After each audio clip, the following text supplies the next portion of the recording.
it during the departmental report, so it Yeah, kind of covers, maybe or we about can wait till it's over. 5 or 10 minutes. Are you Yeah, available? 10 minutes. I can run get it. 5 minutes, as soon as you get back, we'll Okay. take it. Yeah. I'll just run get it right quick. I wasn't real sure when y'all wanted to see it. Where is that at? It is 6 o'clock. I'll call this city council meeting to order. If you'll rise with the invocation followed by the pledge. Most kind and gracious Heavenly Father, Lord, we just thank you for this day, Lord. We just thank you for watching over and keeping us safe and healthy. Father, we just ask you to be with us tonight, Lord. Just grant us wisdom and guidance, Lord. We preside over city business, Lord, and just give us wisdom and knowledge, Lord. Father, we just thank you for your Son, Christ Jesus, Lord. For us in his name we pray. Amen. Pledge allegiance to the flag of the United States of America and to the republic for which it stands, one nation, under God, indivisible, with liberty and justice for all. I'd like to welcome everybody here tonight. Janine, is there any public comments? No, sir. Mention any employees? Yes, we have one for the police department. I'll let Ross do the honors. Mr. Mayor, members of the council, this is Diana Sanchez. She is a recent graduate of South Plains College Law Enforcement Academy, and we are very tickled pink to have her. She's doing a very good job so far, and she's going to keep it up. Diana Sanchez. Nice to meet you, Diane. Congratulations. I'm glad to have you. Any other employees in the city? At this time, we'll consider and approve the minutes of the May 23rd meeting. If there are no additions or corrections, can we get a motion to approve the minutes as read?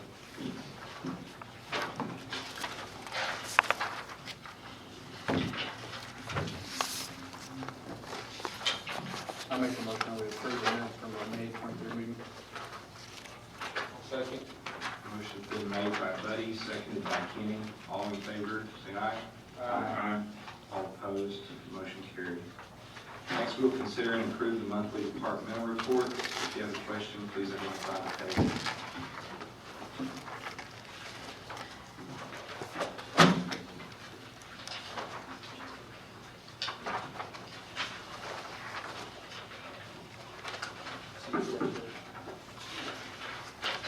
Let's go into the fire department report. I don't know, I'm just curious. Maybe the chief might know. It says we had a dumpster fire between 18th and 19th, and then we had another dumpster fire.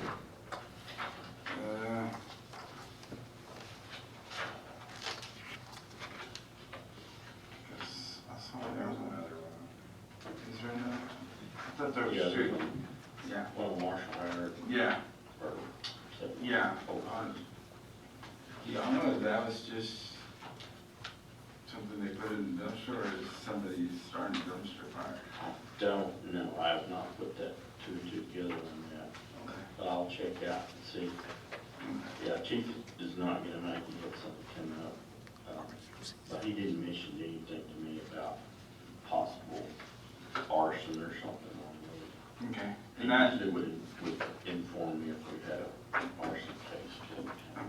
And I don't know, those were in the same day or not? I'd be curious to know. Those are from people barbecuing and they're throwing their ashes in the. Oh, is that what it Yeah, is? that's what those are from. Oh, okay.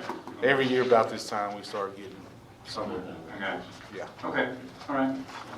Nice to know. They got a good inspection, fire department did, from the state commission as far as. Wanted to bring notice to 31 and 32, the codes enforcement. I know with the rains, they've been really busy, and it looks like their marshal's staying really busy, and I want to thank Corey and Eric too for keeping the animal control under wraps and plants. Another shout out to y'all for staying on top of the mowing and stuff. Y'all had a lot of rain to deal with early on. And kind of try to keep this item open for a minute until Monica gets here. Our new ambulance came in, so we'll take a quick recess when she gets here with it. And go outside and let everybody take a look at it. if you have any questions for Monica, you can ask her, but do refrain from talking to each other and certainly talking about any business. But we'll want to show off that ambulance if it came in.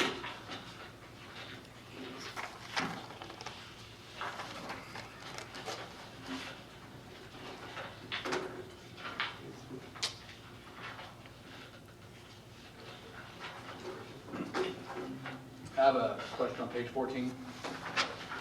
That's more of a concern, I guess. We have 158 hours of overtime for the police department during that month. Is it gonna get any better, or? Well, we're still, up to the time we hired Diana, we were still 2 down. And there might be a likelihood we're gonna be further down, because I've got several officers looking for other jobs. We've been watching that pretty close because of the amount of overtime, and we're not too far out of whack right now, but kind of taking into consideration, Andrew's been running some numbers on it, and we're not too bad yet, but we've got to keep a handle on it. So I know Chief and Lieutenant have been covering some shifts, but it's something we've got to. We want to be careful too. I don't know these guys' schedules, but we don't want to burn any of our current officers out either by, I don't know what their shifts are, how many days, but we don't want to lose anybody else because they're having to work a lot of, overtime's good pay, but it could be tough with long hours and stuff. So, if there's no other questions on any of these, anybody else have any questions on any of this packet? On page 54, again, look on notes, our sales tax dropped down quite a bit this month. The same for last month, too, I'm told that's not Yeah, I don't know why. Sometimes it depends on the timing of the weekends, different things like that. It's still high, but for the first time in like 6-8 months, it's not record high, you know. Yeah. Last year, compared to last year, it's way lower than last year, but last year was June was another all-time high. And then this year is more in line with what it's been the last 5 years. Yeah, it's something. Any other questions on departmental reports? If not, let's take a 5-10 minute recess here. We're going to step outside, look at this ambulance, and remember, no talking business, but if you have questions about the ambulance, you can certainly ask Monica about something on how it works.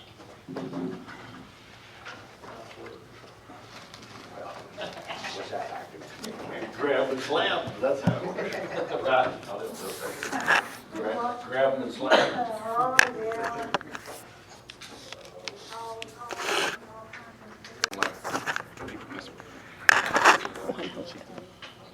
We're returned and we're out of recess. Any other questions on departmental reports? None, can we get a motion to approve the departmental reports? I make a motion, we approve the monthly departmental report. Motion's been made by Michael, seconded by Kenny. Are there any further questions? All in favor, say aye. Aye. All opposed? Motion carries. Next, we'll consider and approve May expenses.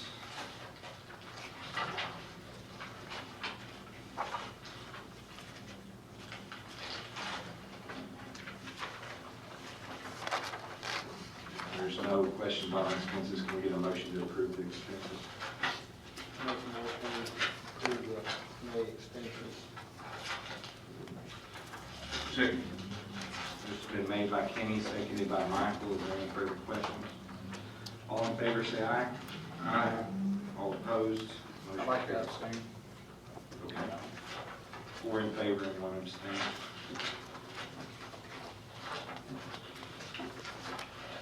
Next, we'll consider and approve, was there any always calls?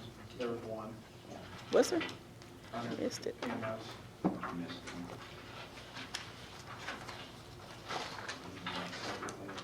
No, we dropped. Yeah, that's Julie, do you need a motion to approve all the towing expenses? We can go ahead and do that if you want to. Okay. Which one is it? just page 60. We're still under this agenda item of May expenses, they didn't catch one, but on page 60, there's an always towing bill here, for $88. So at this time, make a motion to approve always towing expense. Second. It's been made by Eric, seconded by Michael. All in favor, say aye. Aye. All those abstain? Motion carries. Next, we'll consider and approve the appointment or reappointment of LEDCA directors. Mike, where are you at on this, or Rich? Yeah, I just need to replace Joel Griffith. He times out at the end of, end of July? End of July, okay. So we need to replace Joel Griffith. Lloyd's in, that was didn't have our update. Hers was expired in 24, so. The only one up for replacement is Joel because he's already done his two terms, 3-year terms. You've got a name, Ronnie Rogers has agreed to. Ronnie Rogers, speaking with Joe. Ronnie Rogers has been out of town for a couple of weeks. I haven't personally been able to speak with him. But Joe said that he wanted to serve. Ronnie's been on there before and been a good director. Make a motion we appoint Ronnie Rogers as LEDCA director. Second. Motion's been made by Eric, seconded by Michael. Is there any other names anybody wants to consider? All in favor of appointing Ronnie Rogers, say aye.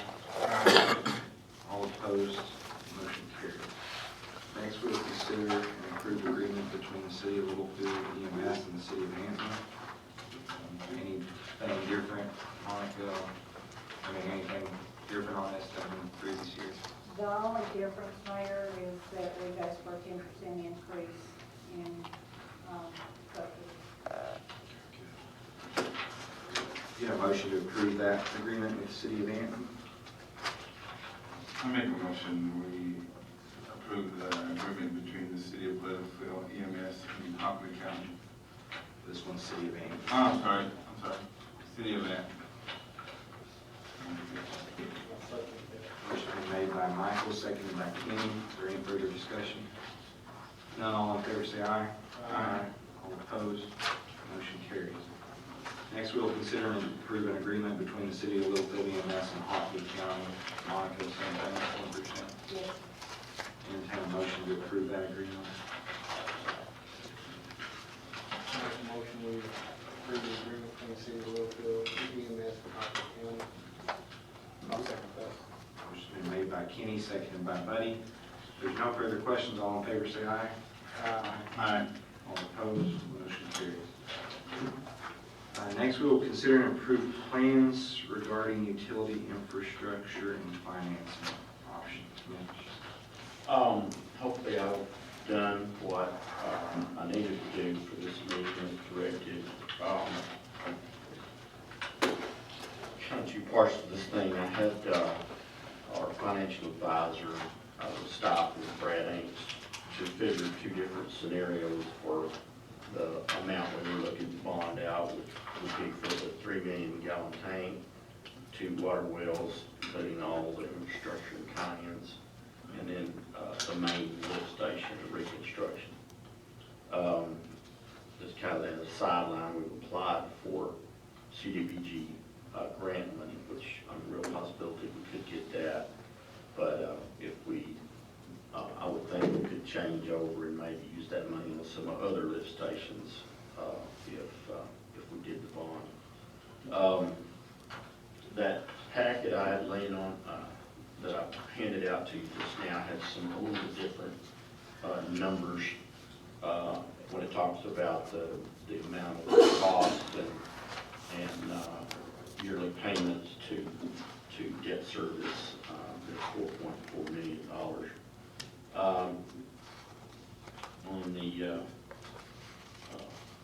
20-year payment, that first item in your, that's stapled together in that little handout I just gave you, you know, you can read all that if you want to.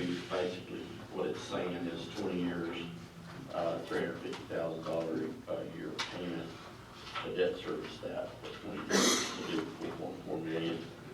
And if your rate is over $2 million in interest, is what should be paying out to do this money at 4.75% interest. Also, along with that, on the last section, you've got some numbers for if we wanted to pay down $1 million in cash to reduce that to about a $3.3 million bond issue. The payments would be $265,000 for 20 years. So those are the specifics on, you know, if we do want to go forward with this bond and do these projects. I was asked to look at what it would cost to fund this bond issue through utility rates. And Andrew, a while back, made I guess you'd call it an interactive model.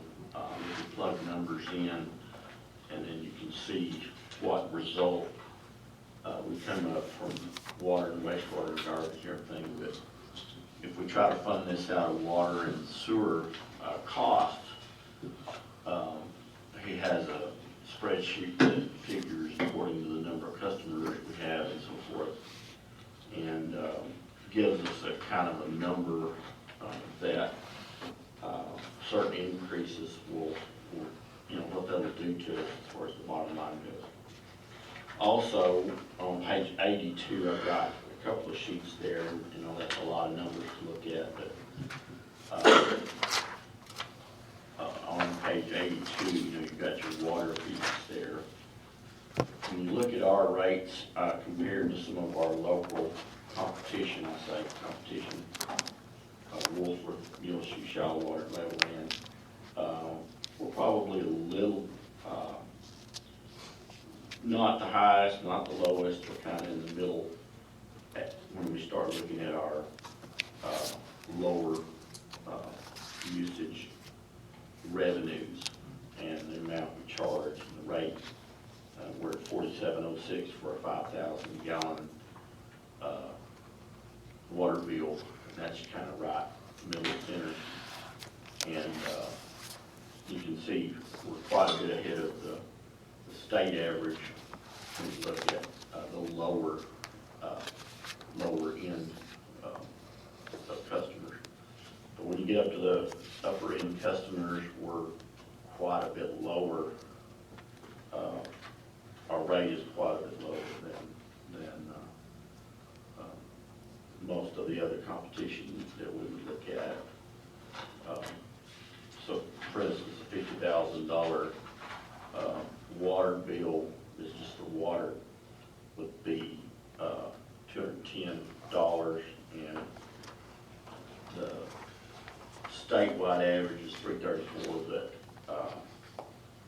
it's quite a bit lower, and then it gets even more lower as you get to 200,000 gallons. And then on sewer, basically the same thing. We're higher on the low end and a little bit higher on the low end, and then as you get up the scale on the usage for commercial and stuff like that, we kind of are quite a bit lower compared to our regional competition that we're looking at.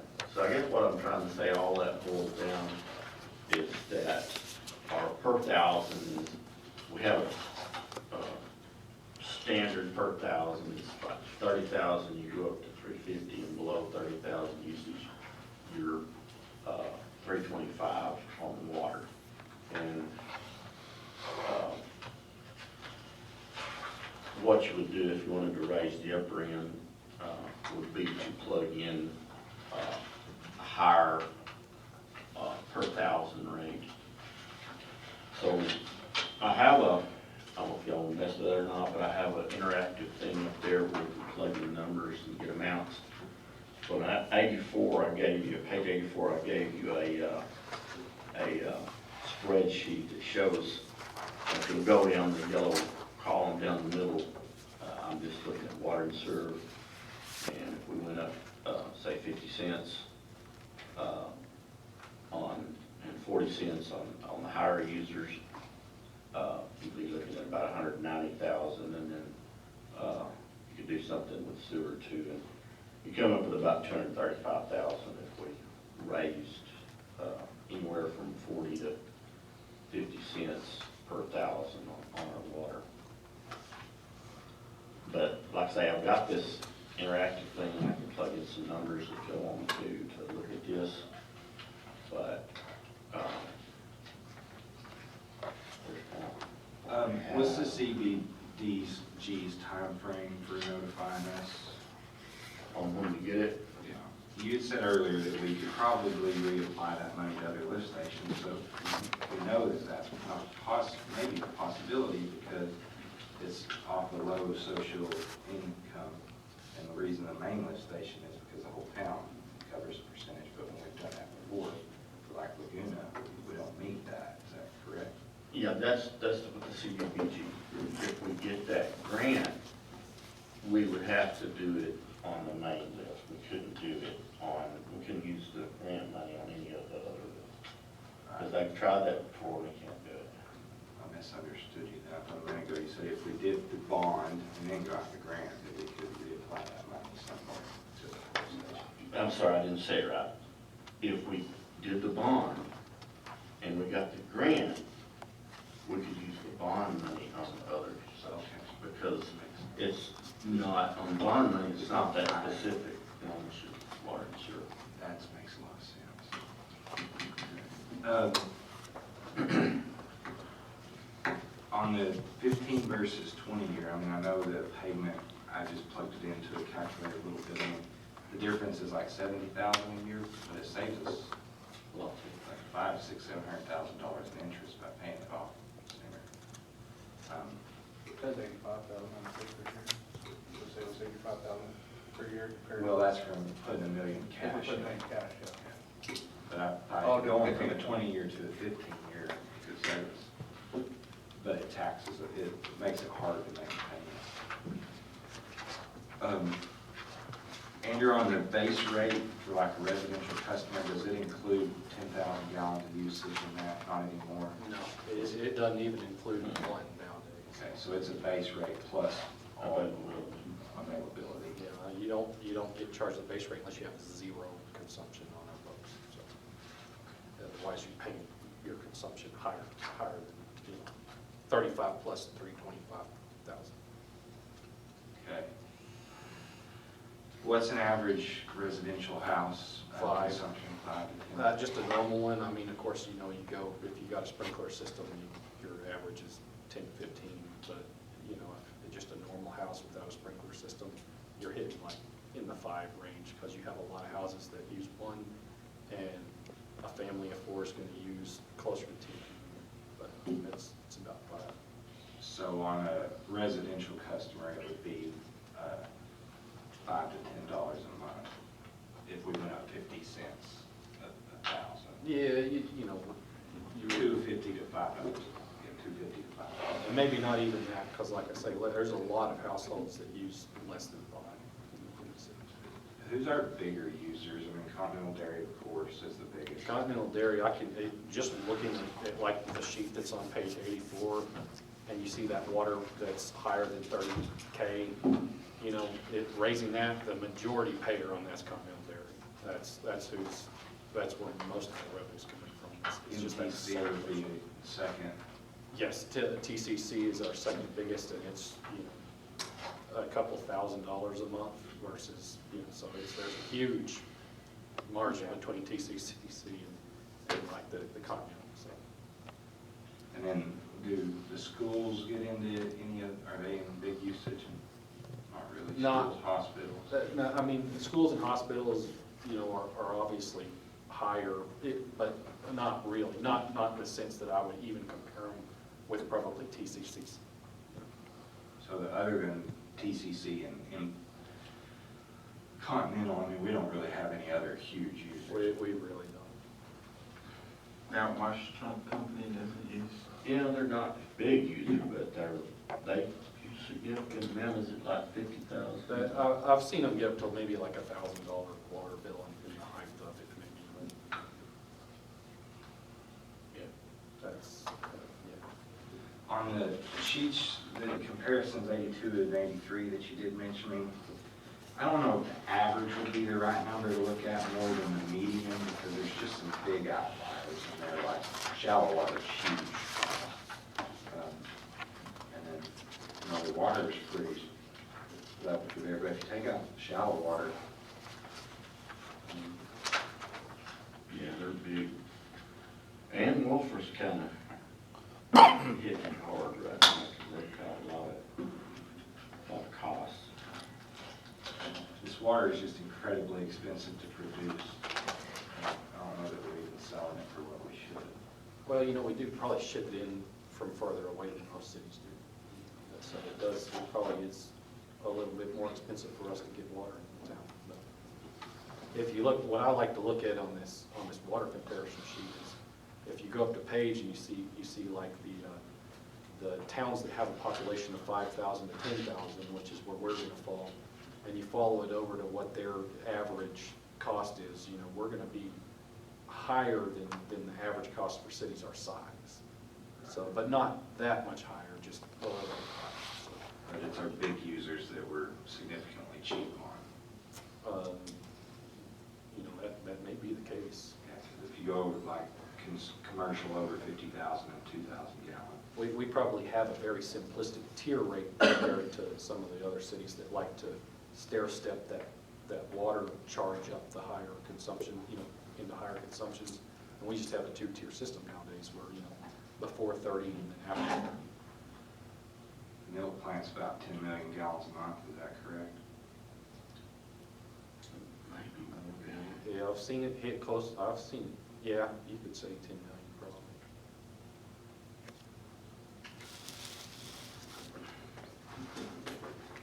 It may be a little higher than that nowadays. Than cheap power. It's just used to work.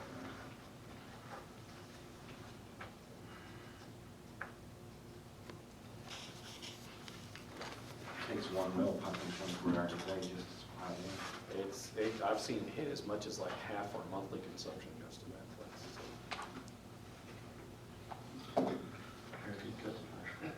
Well, we don't want to stifle growth too. I mean, that's the balancing act, but on the other end, you know, they're getting the commodity very affordably. I don't know. I mean, we don't want to scare them off and go produce their own water. Yeah, and on the other hand, if you know, we proceed with this and raise their rates, we want to make sure that they have water, you know, and we have a system failure with our system, that they still, you know, because every time that they shut down because of the loss of water, they're losing millions of dollars. Do you think that they talked to you, so if we build this 3 million gallon storage tank, and I'm not an engineer, but kind of thought was to be able to isolate it quickly from our other system. And then we talked about putting the line directly to them. The tank, if we put in the 3 million gallon tank, it'd be like the tank we have now. And both of those, they're automatically isolated because the water pumps up into them. And the only way that water comes out is if we run our pump station. So what we looked at doing on, if we did a dedicated loop line, we would come off one of our booster pumps with another line that could be isolated, and then that would run off the tank. So you wouldn't have to turn off anything.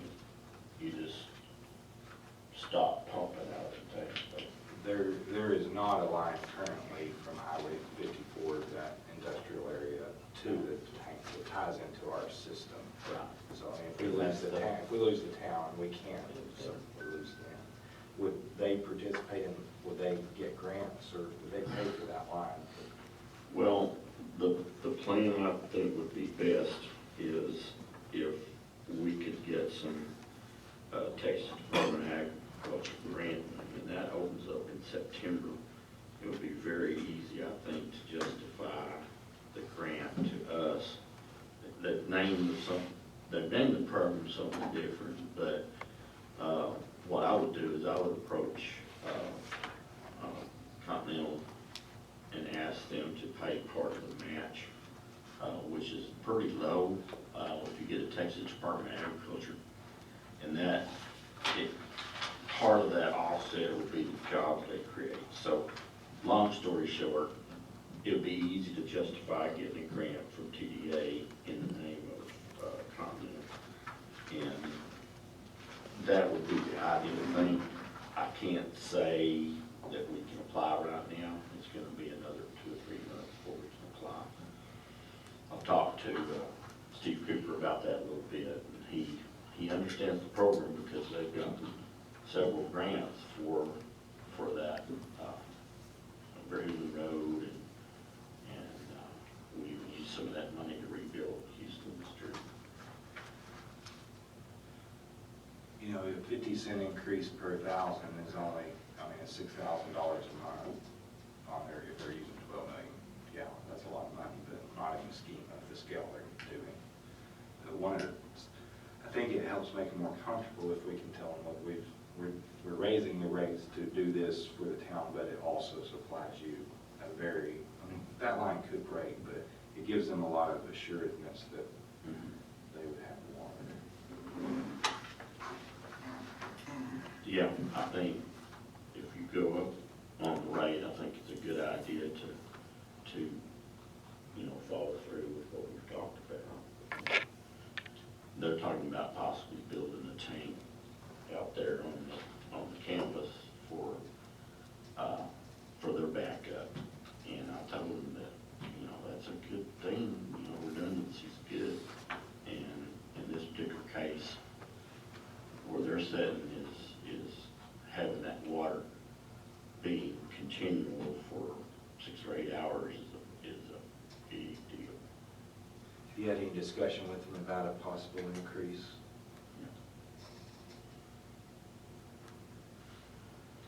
I would think that they would probably be pretty receptive to it, because we're probably the only thing that hadn't increased for them over the last couple of years. Are y'all in agreement that if we were to look at this project, it needs to fund out utility rates and not taxes? It would be more like Andrew's, where they proposed here is changing it on consumption, which isn't going to change your household, but it is going to hit a couple of these larger accounts.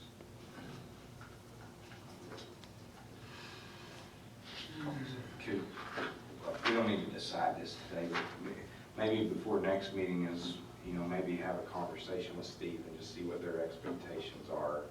If they like the idea of having a line directly to them, what their level of participation might be in that, filling them out and telling them, hey, to make this project work, we're going to probably have to have an increase of 50 cents per 1,000. Well, they're very interested in the tank project, and I don't have that loop line in the bond budget. Well, and honestly, 50 cents isn't enough, because you've got a 50 cents increase in sewer. So they don't have to pay sewer charges, do they? Not much, very little small amount, just their We actually have bathrooms.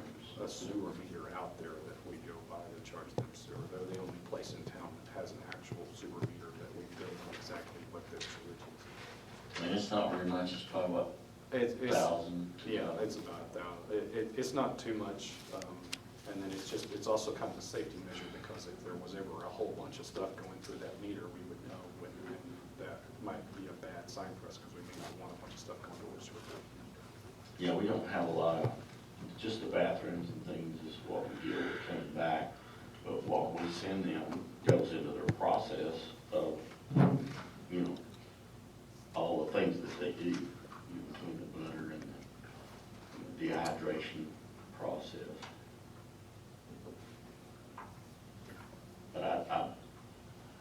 nothing to grow in the future out there.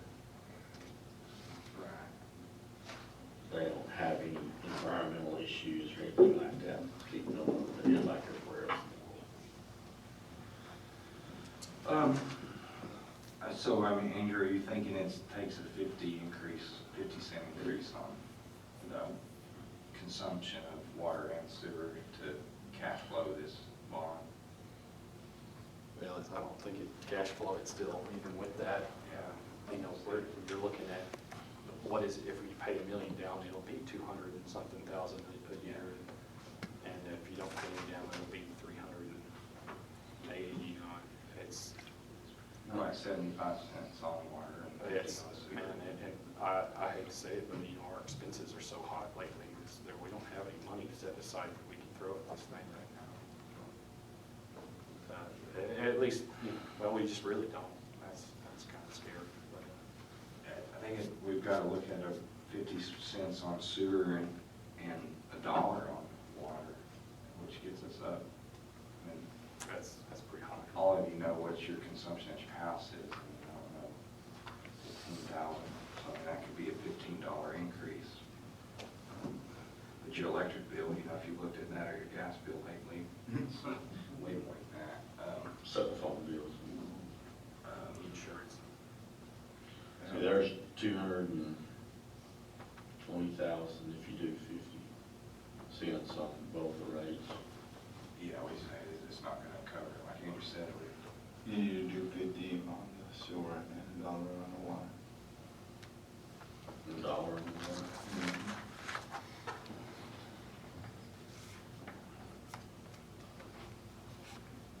How about that? Yeah, if you do $1 on the water, you're looking at 276,000 on just on the over 30 consumption. what's your total number now? If you did $1 on each of them, should put $1 in here. If you do that, you're generating $460,000. What about on the lower consumption if you just raise it 50 cents and raise the higher consumption at all?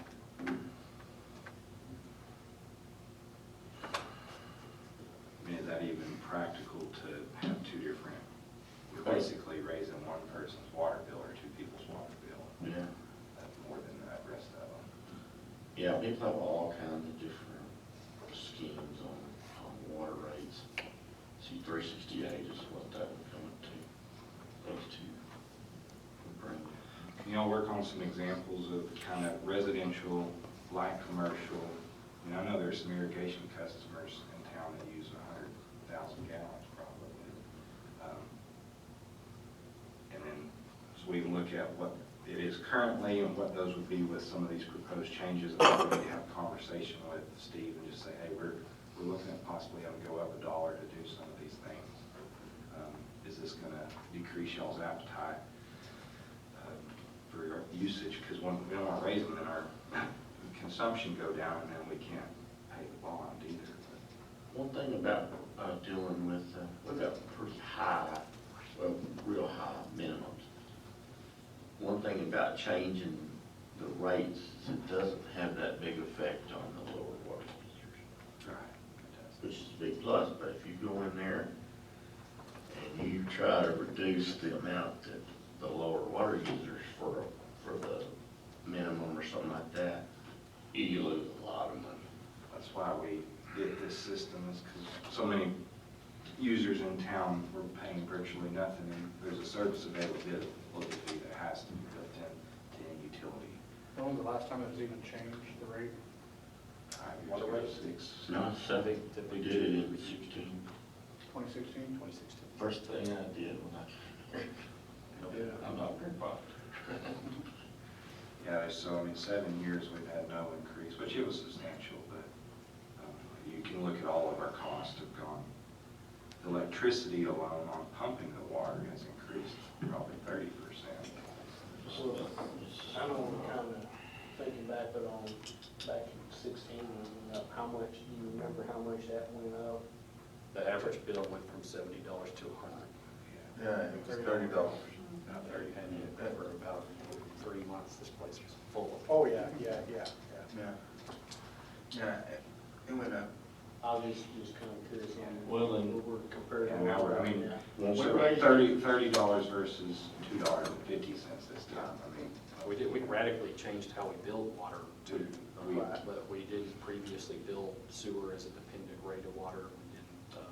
We had a weird, the base charge was dependent on your meter size back then, and, the consumption had a 5-tier rate. So you started, I think the first 3,000 gallons were free, and then you started at like $12.44, and then you ended at like $4 or something. So it was there was more tiers to, your first 10,000 gallons were this, your next 10,000 were this, and it went up from there, so. I mean, I guess what I'm getting at, when you look at that and what the increase was there, and then like you were saying, like maybe $2.53.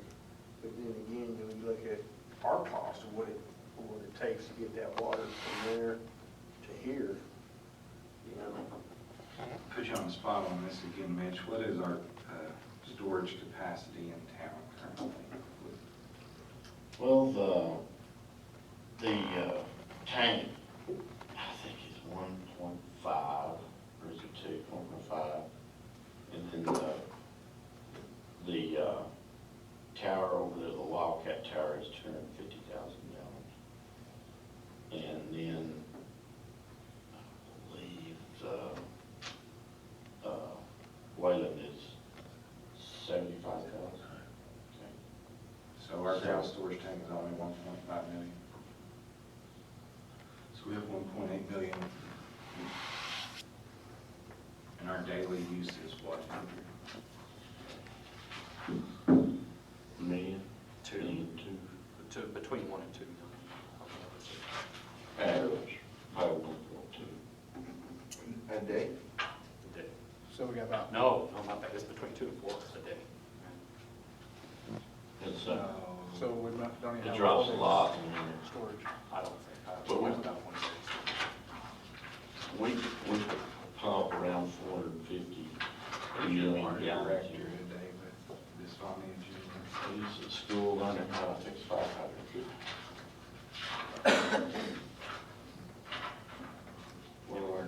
Don't we use 40 million a month?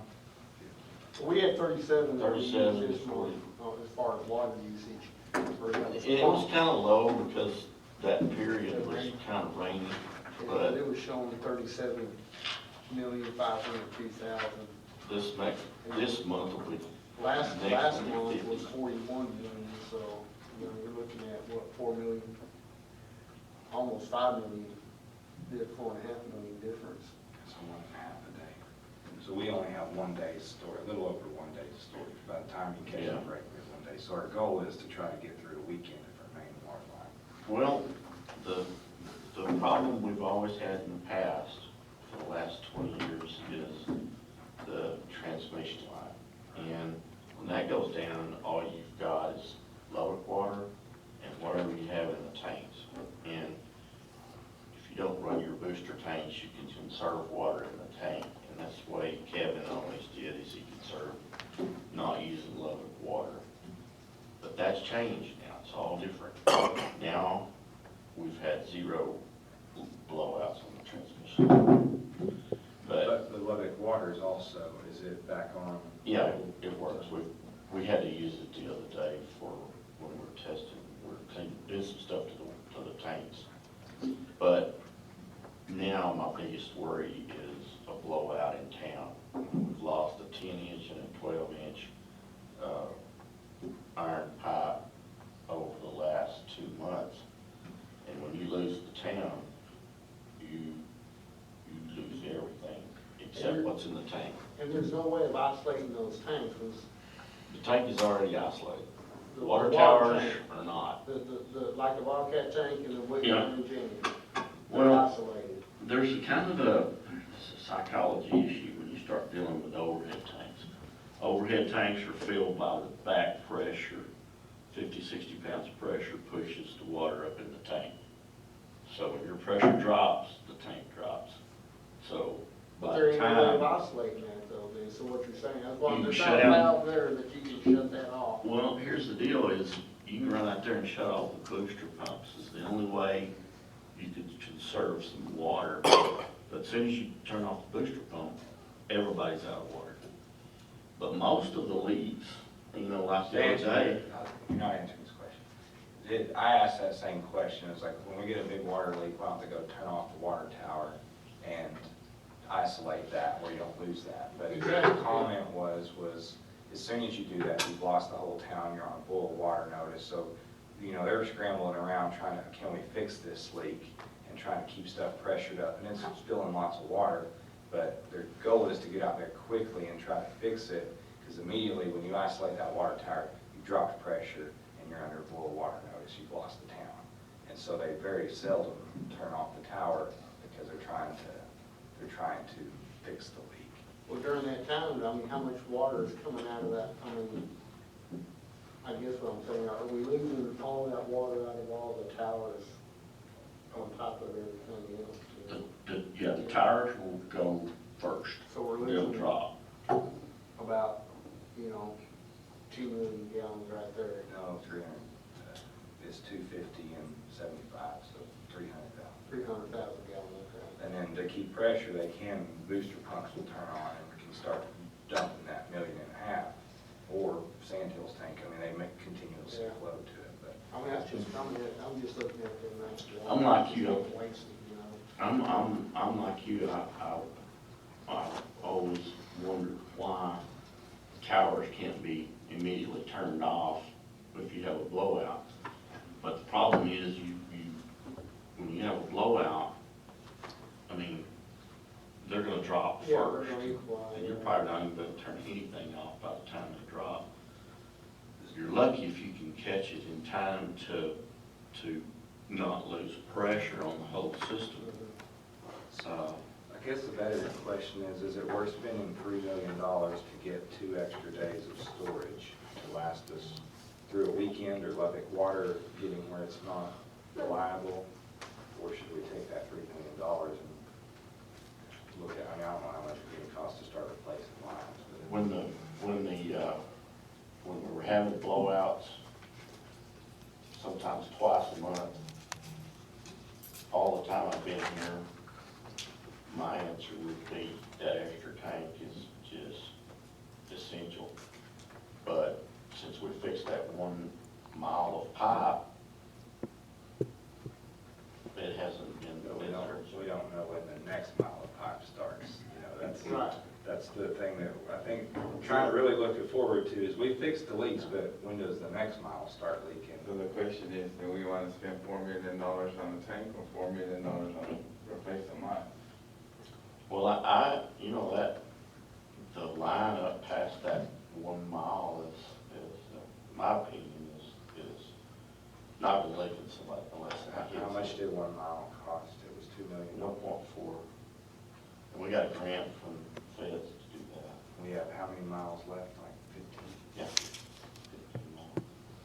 But the rest of that pipe. That price has went up considerably because of the COVID, because originally we was looking at, what, 750? It was gonna be about 600,000 or 700,000 to do it, but the pipe, the 24-inch pipe went from $38 to $200 a foot to install.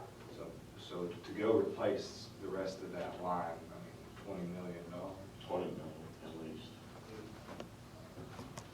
But there are people that are installing new Gifford Hill pipe like that. And if it's not compromised somehow, So has the cost of replacing the pipe per mile gone down? From COVID, because it went up drastically. Yeah. So that's what I'm saying, has it gone down? Is what I would try to do, what we might consider, is budget a mile a year. We don't have that kind of revenue. I- It costs $1.5 million a mile. But that was during COVID. Right, and it hasn't come down. It hasn't, okay, that's what I was asking, has it gone down? well, I don't think we've ever, that I know of, had anywhere on that line except for that last mile, never had a failure due to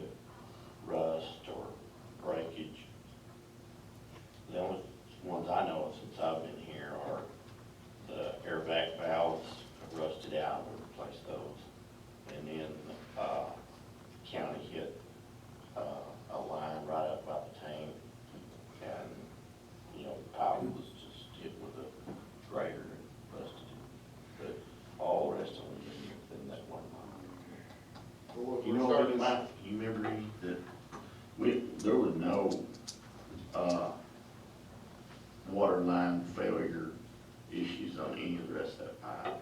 So just when the county hit it with the maintainer and the air relief valves. We had 4 of those, but I mean, those are not significant leaks.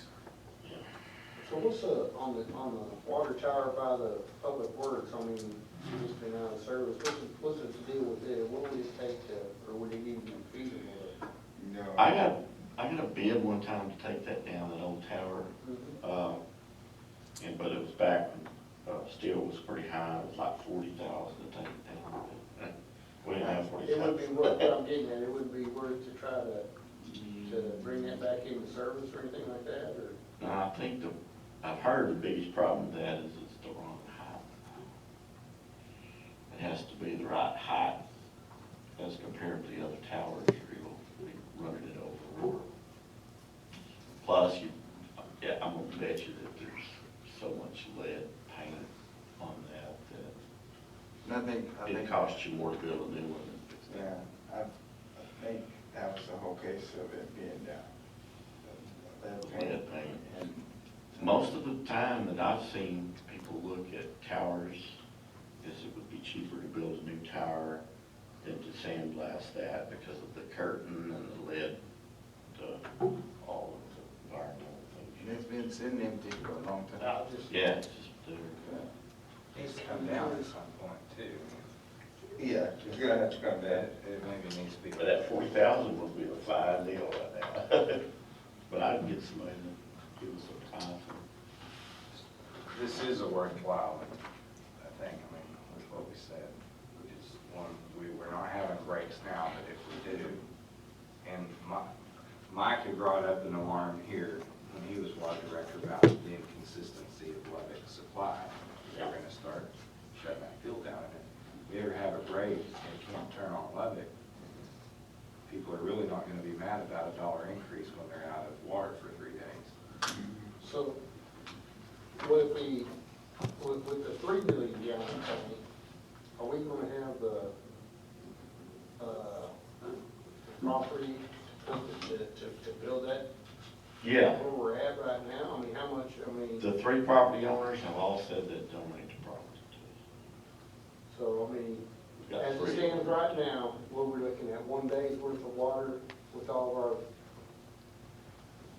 so $1.5 million a day, and so it'd be what, 4.5 million, so that'd be what, that cover you 3 days. I don't think we're getting there, but one of the things we have to keep in mind is when you store a lot of water for a while, you can use up your disinfectant. But I don't think we're getting there with that. But if we wanted to store like Well, 10 million you gallons, take we it, would lose a problem. On something like that, when you take and have it to where you're cycling through both tanks, whatever, as it comes in. I believe you can tie them together if you keep the same height on them. So I just didn't know if it, what it would be if we went to another 1.5 million gallon tank instead of 3 million. Now, there's a case where you could isolate one pretty easy and still pump out of one. But would that be beneficial to instead of having 3 million and just, It could be, instead of 4.5 million? it could be. $1.5 million cheaper, but it's a 1 day less of water. Right, I'm just, you know, That's a good thought. I know the concrete tanks are cheaper than the steel tanks, but concrete tanks are twice as good. Say that again. Concrete tanks are cheaper, but they're a lot better than steel ones. Which is opposite from what you'd think. The concrete tank is, for 3 million, is about $1 a gallon, 3 million, but then a steel tank would be about 3.5 million. And the steel tank, you gotta get it painted and get it done, so well, the what's the concrete life tank, expectancy on a concrete tank? ever. I mean, those things. Before the next meeting too, can you talk to Lubbock and see, just talk to Aubrey or whoever, you know, the future of the Bailey County Field. Okay. You know, how many years they seal that thing. I think it's a problem. That's what, they did, they stopped for a while, and then a couple of days a week.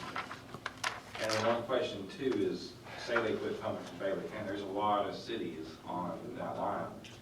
Is there maybe a discussion of them ever pushing water the other way to serve those cities, even if they're not kind of the level on, Sellersville? I know it took years for Wolford to get a deal cut with them. So they may not even have interest in it. I think they just did it.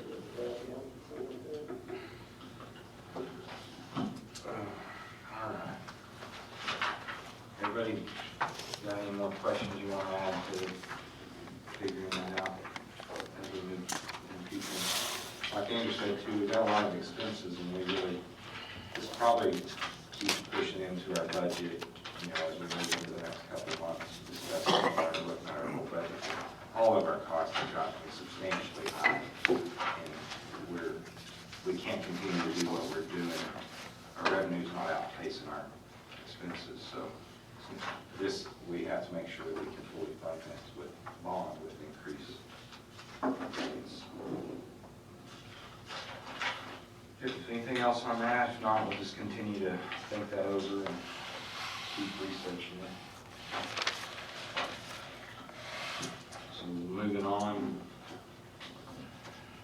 considering approved purchase of used vehicles from Lincoln County, Mitch, that's on Page 6, yeah, kind of self-explanatory. Ross brought this to me, and I'm kind of lukewarm on it, but you can see the advantage there of the older model Tahoes, having the steel frame, maybe standing up better to long-term use. And, were you able to talk to anybody about the engines on the? Yes, sir, I did some research on Google, but first of all, I talked to Scott Egger over at Scott's Car Care in Lubbock.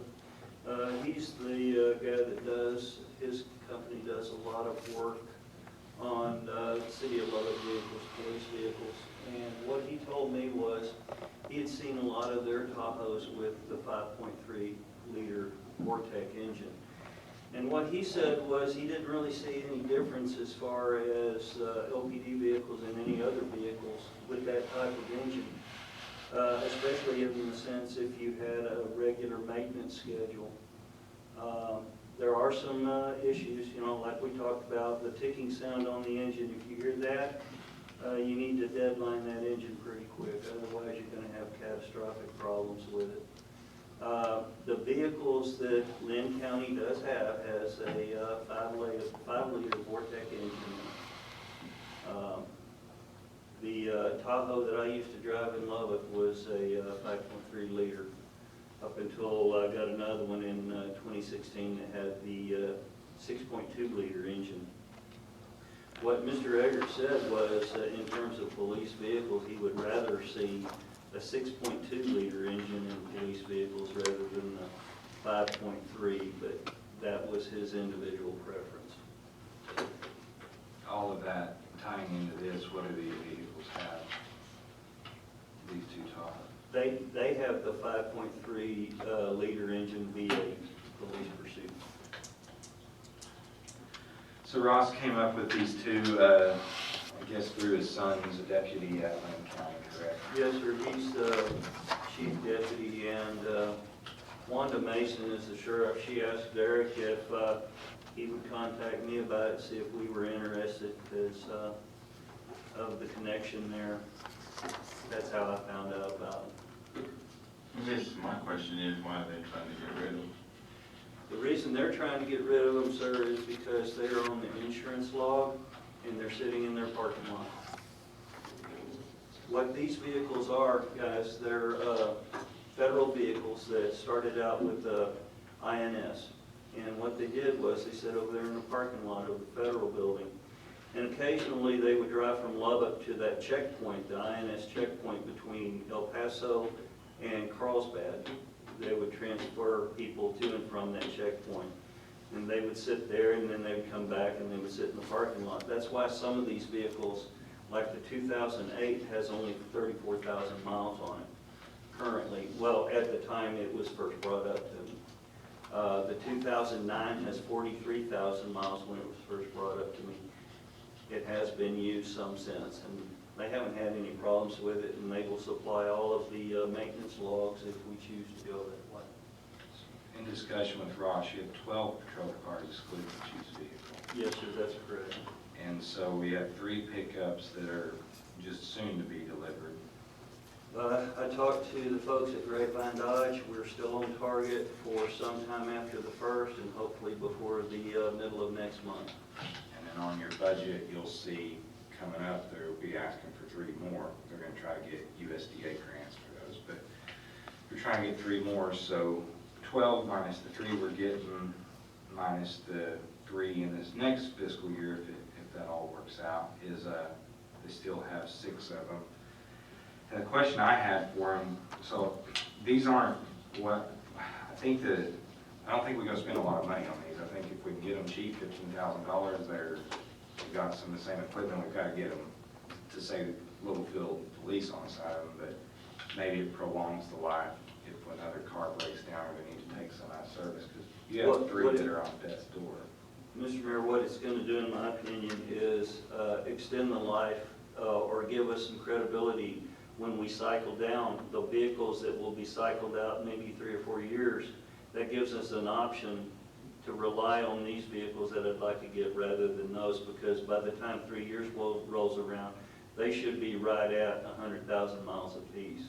I have 3 vehicles right now that are well over 100,000 miles. And those are the ones that are going to be cycled out with these new trucks. The other thing about these 2 Tahoes that I'd like to get is the prisoner shield and the plastic back seats are interchangeable with these vehicles. And what it could do is cannibalize the prisoner shield out of the existing vehicles and put them in the old, new, used ones, if you need, along with the plastic seat.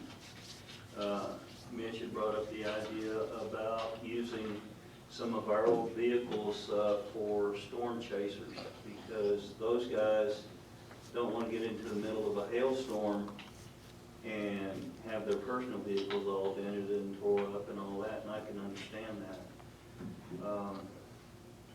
That's one reason why we would take the radio, the radar, and all that out of the vehicle and transfer it to the ones we would be getting from Lynn County, and we would have to re-logo them. So the only expense that you'd have to purchase for these vehicles is re-logo and it has light sirens. Re-logoing and, let's see. Re-logoing is the main thing. The lights and sirens, they can be transferred. Although, another thing that we did, guys, was we went to DPS. We got 12 used, very serviceable radars from DPS that were just sitting in their warehouse. Also, we made connections with getting with them about getting their used light bars that are still extremely serviceable. So we have another avenue through Sam Garcia and Pedro Cruz's negotiations with them, getting stuff absolutely free at no cost to the city of Littlefield other than gas money to go get them. What years are the Tahoes that we have right now in service? They are 2013 and 2014. And Kenny, part of our problem with those is they have the aluminum alloy truck frame. No, I just wanted, like you were saying, the interchangeability of the stuff, you know, going from one vehicle to the other. You know, so, We're thinking the dimensions are going to fit. Our main concern is not with the prisoner shield, it's the plastic seating. And what we can do with the seating that's in these ones from Lynn County, we can put those seats into the existing Tahoes that we have now, because for some reason, when we got those Tahoes back in 13 and 14, the rear seats disappeared. You don't know where they went. We don't have a report of the cars and the years and the mileage here. I've seen one before, but your models 13s and 14s, you have the 3 that you're replacing immediately are over 100,000 miles and have had lots of problems, correct? Yes, sir. Every one of them at one time or the other has had some sort of motor mount replaced on them, and that's because of the flexion in the frame. The remaining 9, what is the condition of the remaining 9? They need some help, I'll be honest, but they are not the worst vehicles. Out of those 9, how many are troublesome that are really, might work for a little while longer, might have some serious issues? Because we think another 3. Just eyeballing it from here, I'd say maybe half of those. Which we hope 3 will come off. Those are vehicles that range from, right now, 70,000 miles to 85,000 miles. It's kind of funny because the way we got it, I mean, it's really funny the way it's set up. We got vehicles at 100,000 miles, we got vehicles anywhere from 70 to 85, and then 50 to 70. And it's really kind of easy if you just want to go by mileage alone to separate which vehicles you're going to parcel out. But that's not really logical because you've got some vehicles that cost per mile more than some of our older vehicles. Couldn't that be based on how they're driven? Yeah, do what, sir? Couldn't that be based on how they're driven? Could be. They're not all driven by the same driver. Well, it's, honestly, it's how they're driven and some of the conditions of the streets, hitting some of those dips, like over at 16th and LFD. That's a teeth getter. Yeah. But you're right, I mean, there's all kinds of variables that fall into place there. So, these are the same generation of Tahoes that you're looking at that we currently have. 07 to 2014 is the 3rd generation Tahoe. They have the same engines, same frames as you currently have. Why do you think these are going to be able to last at 200,000 miles? The steel frame? Okay, I called Body Shop and they said it's the same frame in the 3rd gen Tahoes, which goes from 07 to 2014. Well, I was told they had steel frames. That was my main bargaining agent for wanting those, and understanding that the Tahoe that I had that was a 2009 had a steel frame on it. Yeah. Now, when I got into the 2016, I had nothing but problems with it. The steel frame, I don't know. I'll check that out to be sure before. Which 2016 would be the 4th gen instead of the 3rd gen.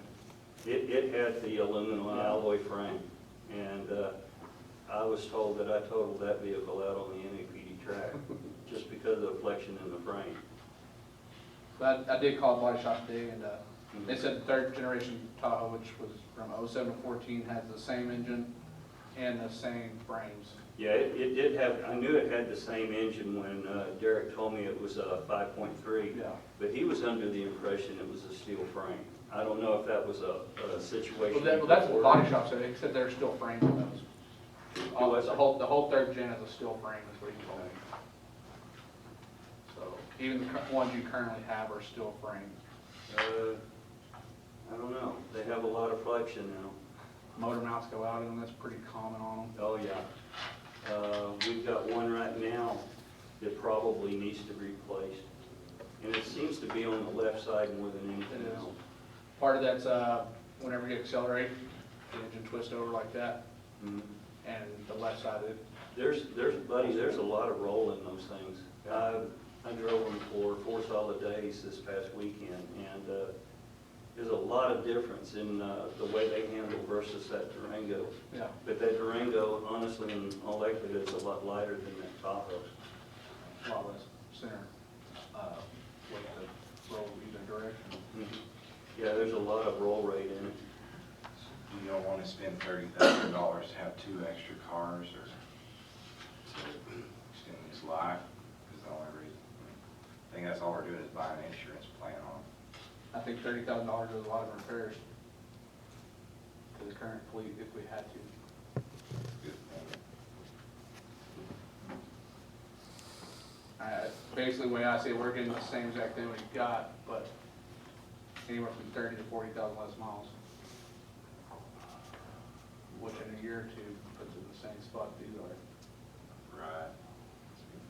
It's y'all's decision, gentlemen. I just wanted to bring it No, before it's you a good, go. I appreciate you, it's an interesting deal, and, I mean, it's a low mile vehicle for, you can't buy a Tahoe on a used car lot for that. without low I'll miles. say Ross has been bloodhounding these things for a while. Yeah, don't want to discourage you. You know, the funny thing about it is DPS had ordered 600 Dodge Durangos just recently. Well, Dodge came back and said after the deal was completed and all that, we can't fill that order. So guess what? DPS soaked up every Tahoe there is in captivity right now.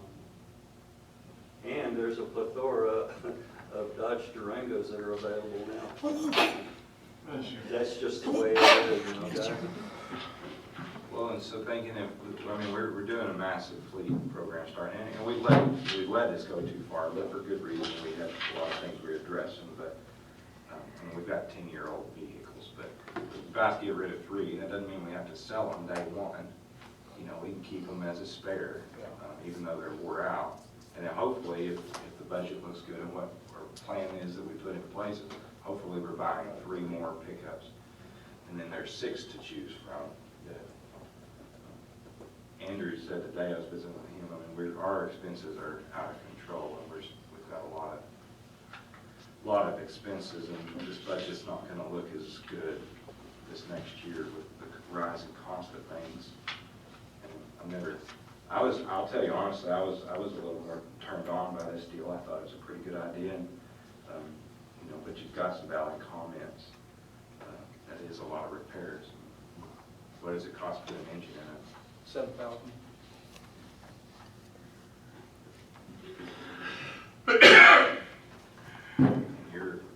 You're kind of lukewarm on it too. The only thing really that concerns me with these vehicles is the engine. I just had to go into my pocket on my personal 2009 5.3 in the same motor.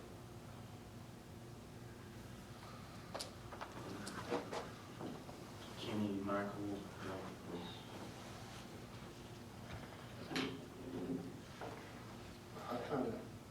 I kind of agree with Blake. I mean, it looks good. It probably is good, but you know, like I said, in a couple of years, we'll probably be that over for a quarter over it when we be doing something else. Are the interiors in great shape, or have you seen these vehicles in person? Do I, sir? Have you seen these vehicles in person or anything? I've seen the 2008. I haven't seen the 2009. They're clean. The Seats are all there. 2008 that I saw is clean. Seats are all there, and steering wheel's not halfway eaten up or nothing? They're a lot better shape. Door handles are there? Yes, sir. They're in good shape. I mean, the majority of their career guys, they sit on the parking lot. That's the whole thing there.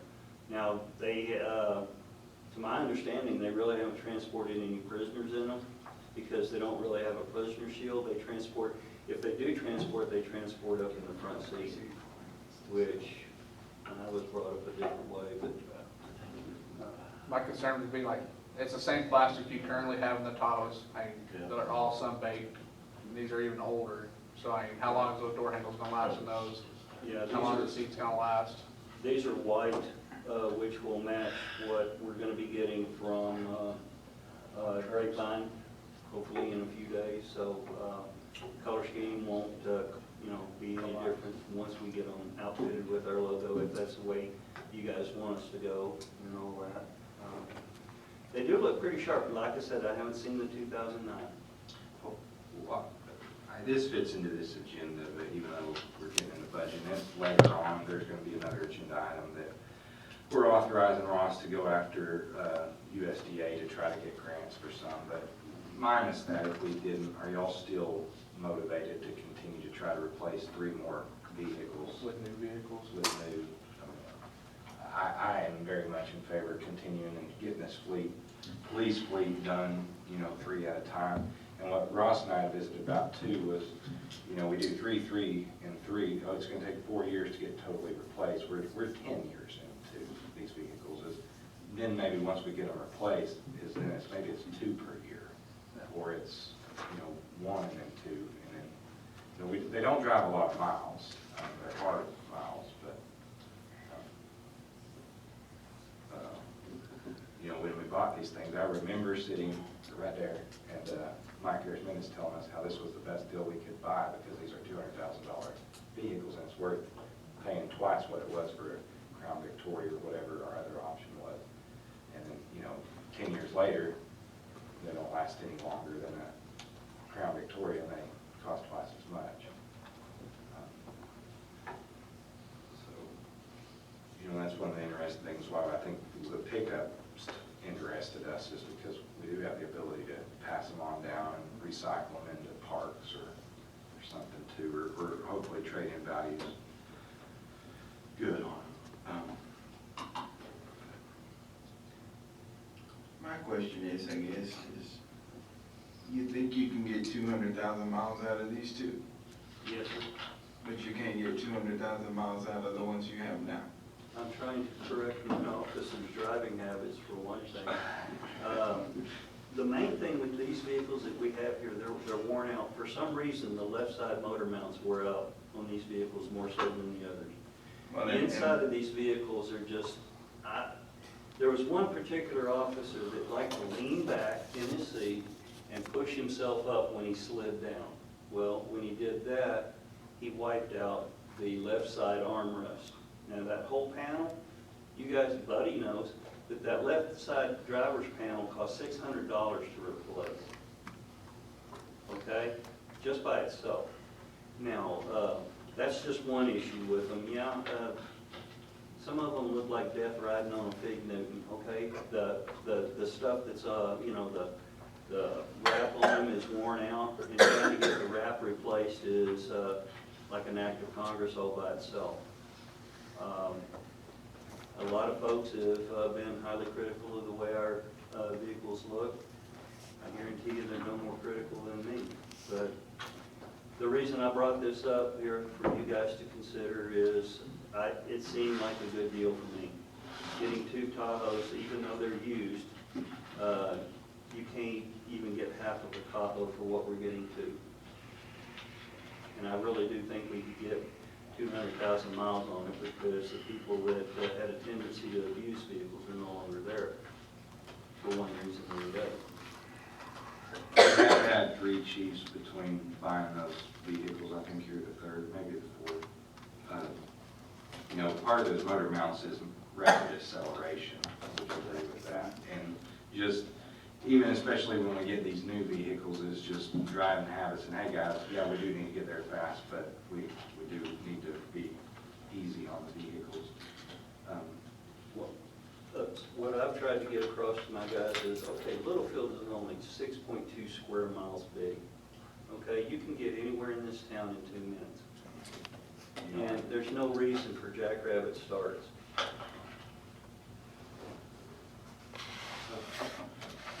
I was pretty in favor of this, or not very in favor of it. I was very receptive to it, but I'm kind of, after hearing y'all's comments, backing off a little bit of that. So is anybody just in favor of it? Well, to me, and I'm the last person to know about these vehicles, but I'm looking at the price. You're getting cheap for 30,000. And how much one cost fitted out? 65 or something. Yes, at least 65 for a Tahoe. And 30,000 is, well, it's 15 apiece, and how much would he spend to fit it out? Well, also, these vehicles have lights in some equipment on them. Okay, but wrapping it, Yeah, wrapping it is gonna be an expense. And that Couple generally thousand. runs, like the vehicle that we had to have restriped or redone, cost right around 4,000. And that was using a Lubbock. You're looking about- dealer. you're looking at about 19,000 to get it on the road. 15 buying it. Somewhere in that neighborhood. Yeah, you gotta get South Plains put radio and stuff in, so I need probably $500 or $600 per Tahoe after you buy them. What we were gonna do, we were gonna get, the fellow from Brad Swenson to install, the radios. Now, the radar packages that we got from, DPS, we have been assured by the DPS trooper that installed his own equipment in his vehicle that it's no big trick, so we can save money there. He's gonna show us how to do it, TJ. So, that's some expense we can save. We have 40,000 in this Pretty quick. That's a lot of repairs, and that goes a lot, that nearly buys one new, the new vehicles. So. I'm backing off of this, and I want to just see us try, as soon as we pass the budget, get the next one on order and be delivered, you know, October, November, December. Maybe put a little more in the repair, part of the budget to repair some of the ones we do have, Yeah. as far as seats and door handles maybe. Those new pickups you're buying, Ross, are running about 45 a piece, is that correct? No, sir, they were 56. That's 16. No. Sir, That's just for the truck, does that include? just for the truck. I think we put 60 per unit in the budget. Yes, sir. Well, it was like 60 in the budget for last year, and from what Dennis Thomas told me, figure on about that same amount this year for right now. Currently, when he was talking to me on the phone, it was going to be about 180,000. That would be a good guess in terms of outfitting the vehicles. He was also including the amount to light and equip the vehicle. And what we're doing there is we're trying to save money there by going through Dana Supply. They're just as good as Defender Supply, but they're a whole heck of a lot cheaper because you're not paying for the name.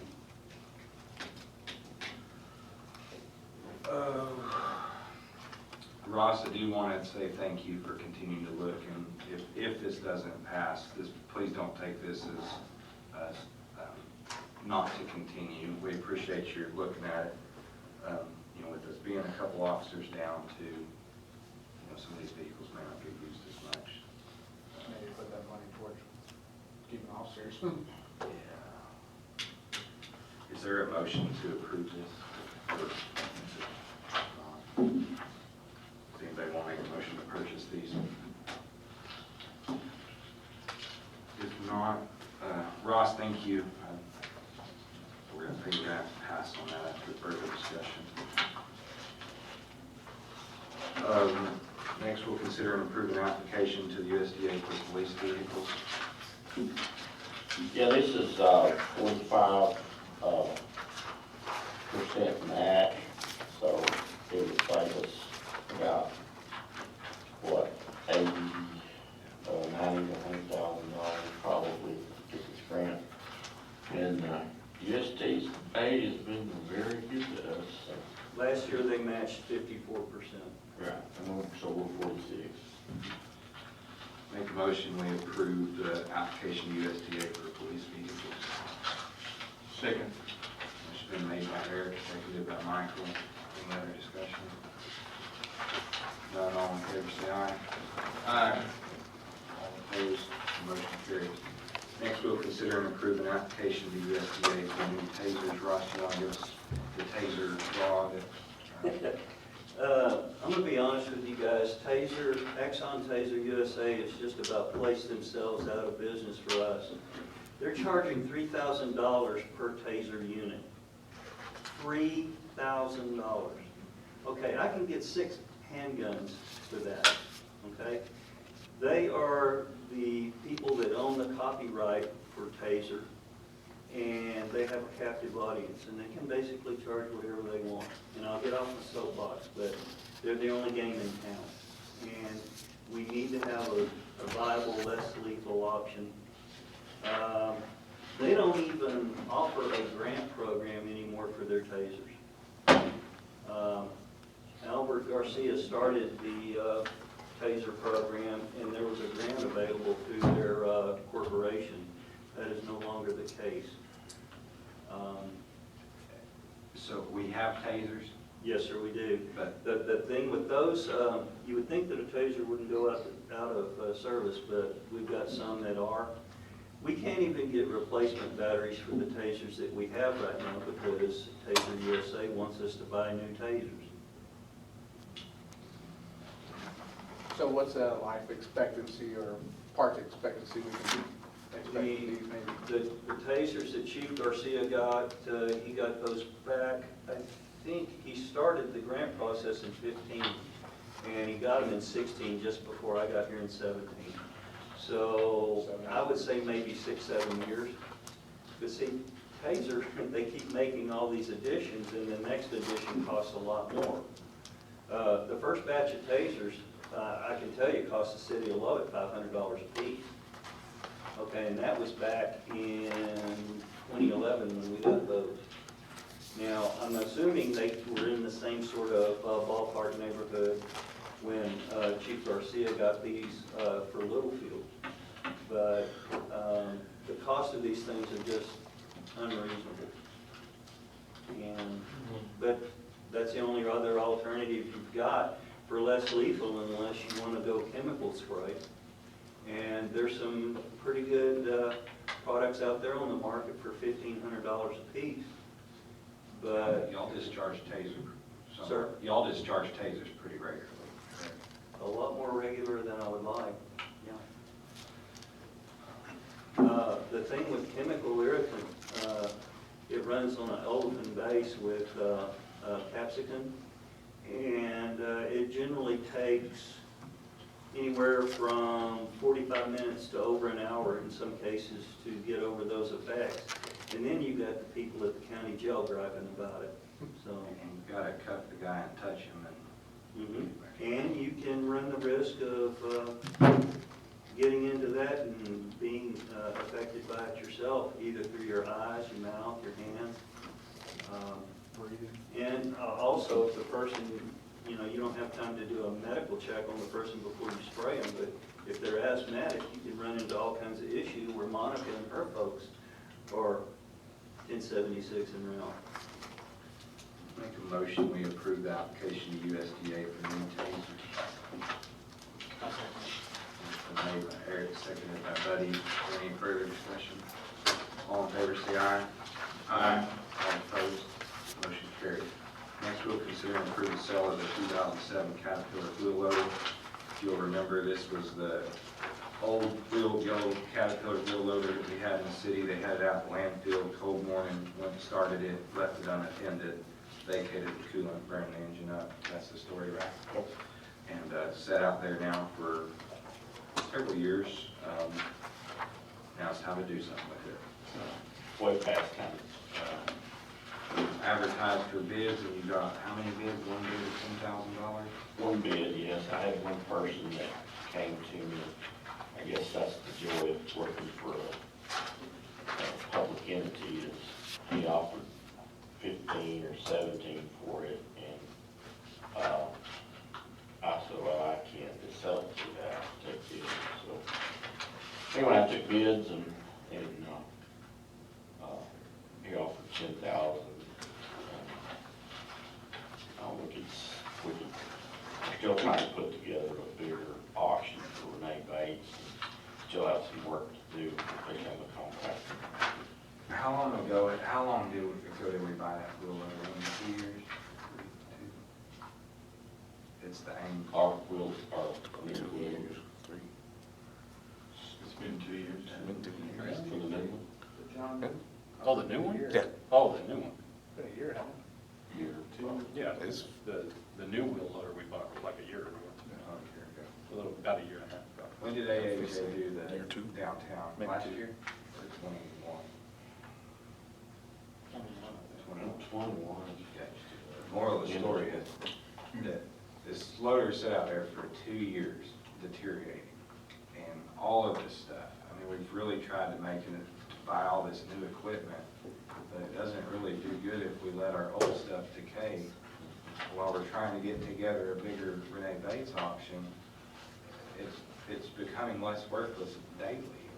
If we have something like that compact, we've let it sit out there, the diesel's got bad, the batteries are dead, now it's gonna cost us several $1,000s to get it up and running so that we take a video to try to sell it. And man, we got to get a little more on the spot. And, you know, I don't know if this would have brought more. I thought that they were going to give $17,000 for it a few years ago, but you know. I thought that's what they were gonna bid on at 15 for it at this, all they did was, And this was, CAT offered us the same for trade-in. 10,000 is what they said they could give us for it, if we traded it in on the next story. Of course, you know how trades are. Yeah. How much was a new engine to replace the engine? What was that? Look to that. About, I'm thinking about 20,000 probably. We looked at that a few years ago, it was 15, 17. That's what we need all the pins and stuff replaced too. Yeah, and the pins are wore out. It's a wore out. And road hard. I think you didn't have any brakes at one time. You know, we, did a lot of upgrades on it, during its use. It's a heck of a machine though. It's quite a powerful machine we got now. 10,000 is probably a fair bid. I agree. Well, and AHA's always been good for us on the different projects they've done for us. Soapville Park and the downtown and all that stuff. They're always fair. I'm in favor of selling this and moral lesson learned. Let's be more aggressive with getting our old stuff just polished up and sold. Make a motion, we accept the bid of $10,000 from AHA for the CAT loader. Second. Motion been made by Eric, seconded by Michael. Any further discussion? If none, all in favor say aye. Aye. All opposed? Motion carried. Next, we'll have a budget discussion. Mitch? Well, this time of year, this is pretty much a moving target. Andrew's been working hard with different division directors to get us started on our operational costs. We really don't have anything to present on operational costs, but I thought I would ask you guys to give me some direction on the things that we want to try to work into the budget. And so I've got a list here on page 101 is a capital improvement plan. The third column over from the left is a number column. I guess would be the fifth column from the left. In bold, that's the ones that I have in this capital improvement sheet. And, you know, I don't know how you want to run through these things, but it would be good if we had some kind of jump start on our budget by kind of knowing the things that you guys are thinking of. And you know, a lot of these numbers, I'm still waiting on information, and I've gotten some information even since I've put this packet out. Ross, how long does it take to get, their USDA is pretty quick on awarding us, letting us know if we're gonna get a grant. They were a lot quicker the second go around than they were the first, and it can be maybe a month and a half that they will either tell you that you're in line or you need to do some more work on it. Clyde Jenkins is really pretty quick. He's still there, right? Yes, sir. Let's go down here one by one. So cruisers, 3 of them, we're all in favor of looking at 3 cruisers. Yes, yes. Tasers, if we can't get a grant, do they all have to be replaced at once, or can we? We can be selective, but the thing about the tasers that we have existing is Taser will not guarantee them, they will not fix them, and their legal team will not represent the city should anything go really haywire. But, you know, we do have, guys, we do have tasers that are serviceable, especially now in the sense that we're 2 officers down still. So there's at least 3 tasers right now sitting in my desk drawer that will not work. Why don't we put that as the match amount for 36, and then if we don't get the grant, we can replace part of the taser. And if you wanna go for like 6 tasers or something like that, We'll put it, We'll put it as the match. 46%. If we get the grant, we'll get them all. If not, we can look at partial. it's just that, guys, honestly, the problem is not with the taser, it's with the batteries. Right. They refuse to replace the batteries. The Right. batteries are the whole kit and caboodle. Battery joke. Weird. By the way, sir, I have asked. it's only 20 cents. The fire truck, Mitch, that 800,000 is not what the city was. Well, actually, yeah, well, I just put that in the master account, because actually, our payment, our first payment, which would be, 690,000, I just got this, from, I thought I had it over here, but actually, our payment, there won't be any payments in this coming fiscal year. It would be, 2025. I'm sorry, Rob. 2023, there would be 690,000, it'd be 690 minus 40 or 56%. So that number's gonna come down to, when we make that payment, we're gonna get 56 of that back from the USDA. So whatever that number is, 300 and...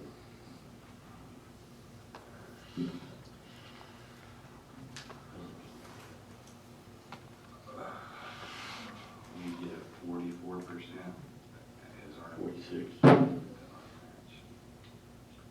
our cost share, 317,000 in that fiscal year 23. That would be in not this current fiscal year now.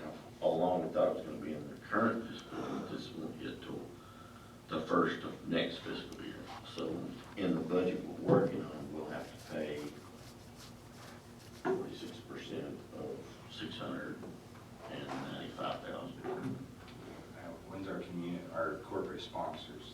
We've got the DASS money, and we got.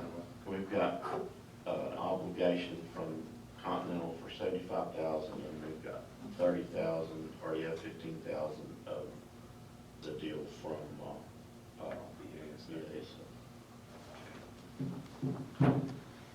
Now, we could, we could already apply the 15,000 that we have in hand right now from BASF. And then, so if you minus that off there, and probably another 15,000 off there, make it 30,000 less. So, that's just Clean those numbers up on the fire truck, give us a good idea on that. The fallout gear, you have any comments on that, Mitch? I guess we're. yeah, it's just some PPE, fallout gear for, Like nuclear fallout or like? no, I call it bunker. Bunker Is the right term. Okay. I always call it fallout gear, this is bunker gear. So we're replacing all of them? We've been doing No. $10,000 every year for them, and then this year he requested it be raised to $12,500. For the cost? The cost cleanup? It's about six. Well, I don't know how, it's not very many suits that he gets with that. About six. But he got a grant one year, I believe, and he got, we used that as the match and then the grant. I don't want to hurt Chief Hester's deal, but, USDA might be your forestry service grant. You might ask him to be exploring that. Oh, yeah, that's definitely, that's one thing I can say about my directors, they go, I think he got a grant like one of the years. yeah, they go after the bucks. Yeah, the forestry's always good about helping out. Refuse pickup, is like Maryville or one of the people out there. I just threw out that number as a used pickup number. What do we got that we need to replace it? Lance? I just have one last pickup to replace out there. All the rest of them pretty much. 3 pickups in all my departments and they're all replaced. Do we need a new vehicle out there? No, we don't. We buy used, we'll buy I'd cry if you put a new pickup out there. There's not one for Marshall. Oh, by the way, buddy, do you want to work on that? Yeah. Doing the same thing that when we bought it, micro lock and stuff. We don't have any lines on those single cabs anymore, Brinks or nobody. I mean, you can't just get a single cab. I talked with Wrights, he said he'd keep an eye open for them.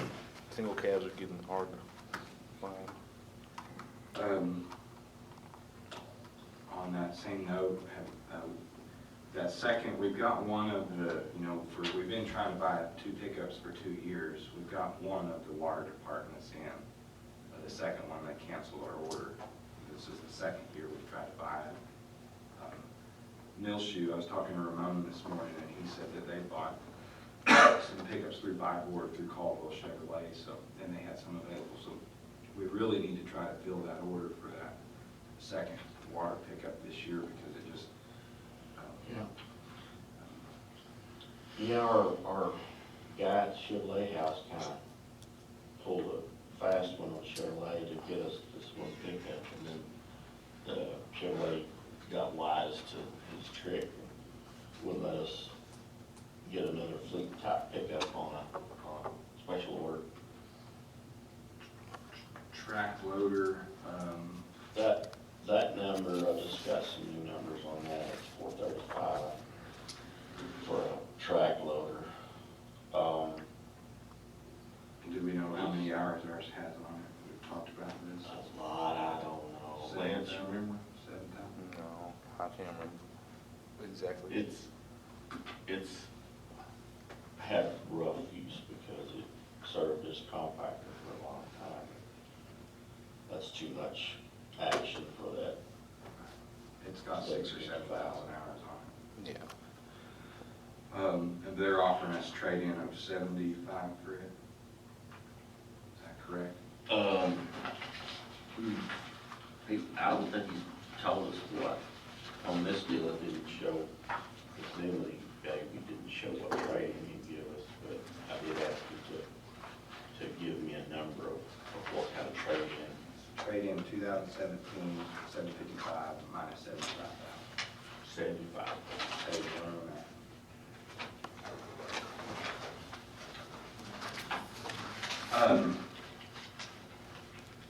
And if we get this compactor running, maybe we can trade all of that too, the compactor that we run.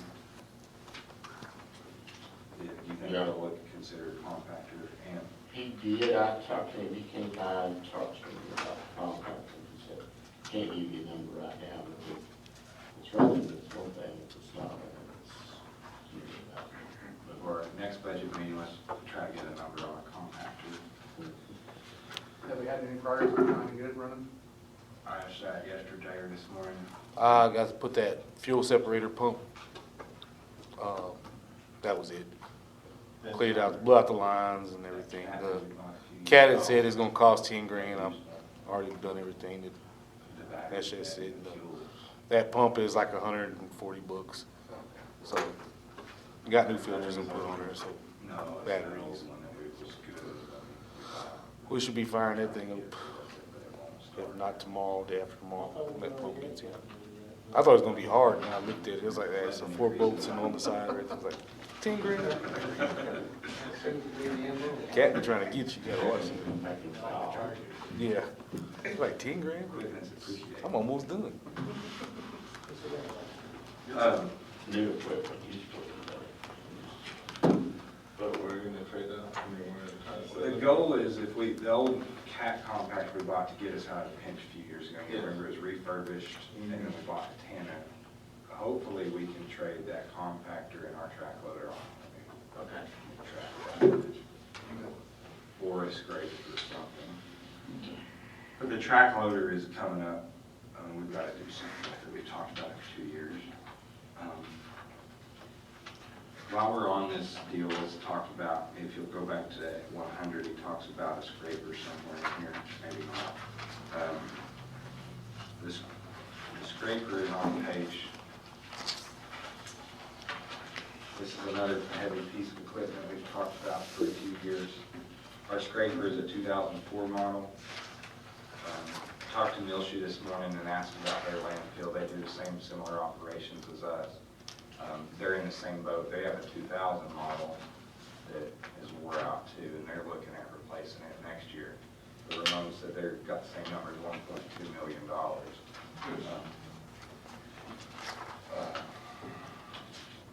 If you're looking here, that was maybe a possible avenue to get rid of that compactor too on a trade-in, was try to trade it, because it's a piece of cat equipment, and it can go to the cat dealer.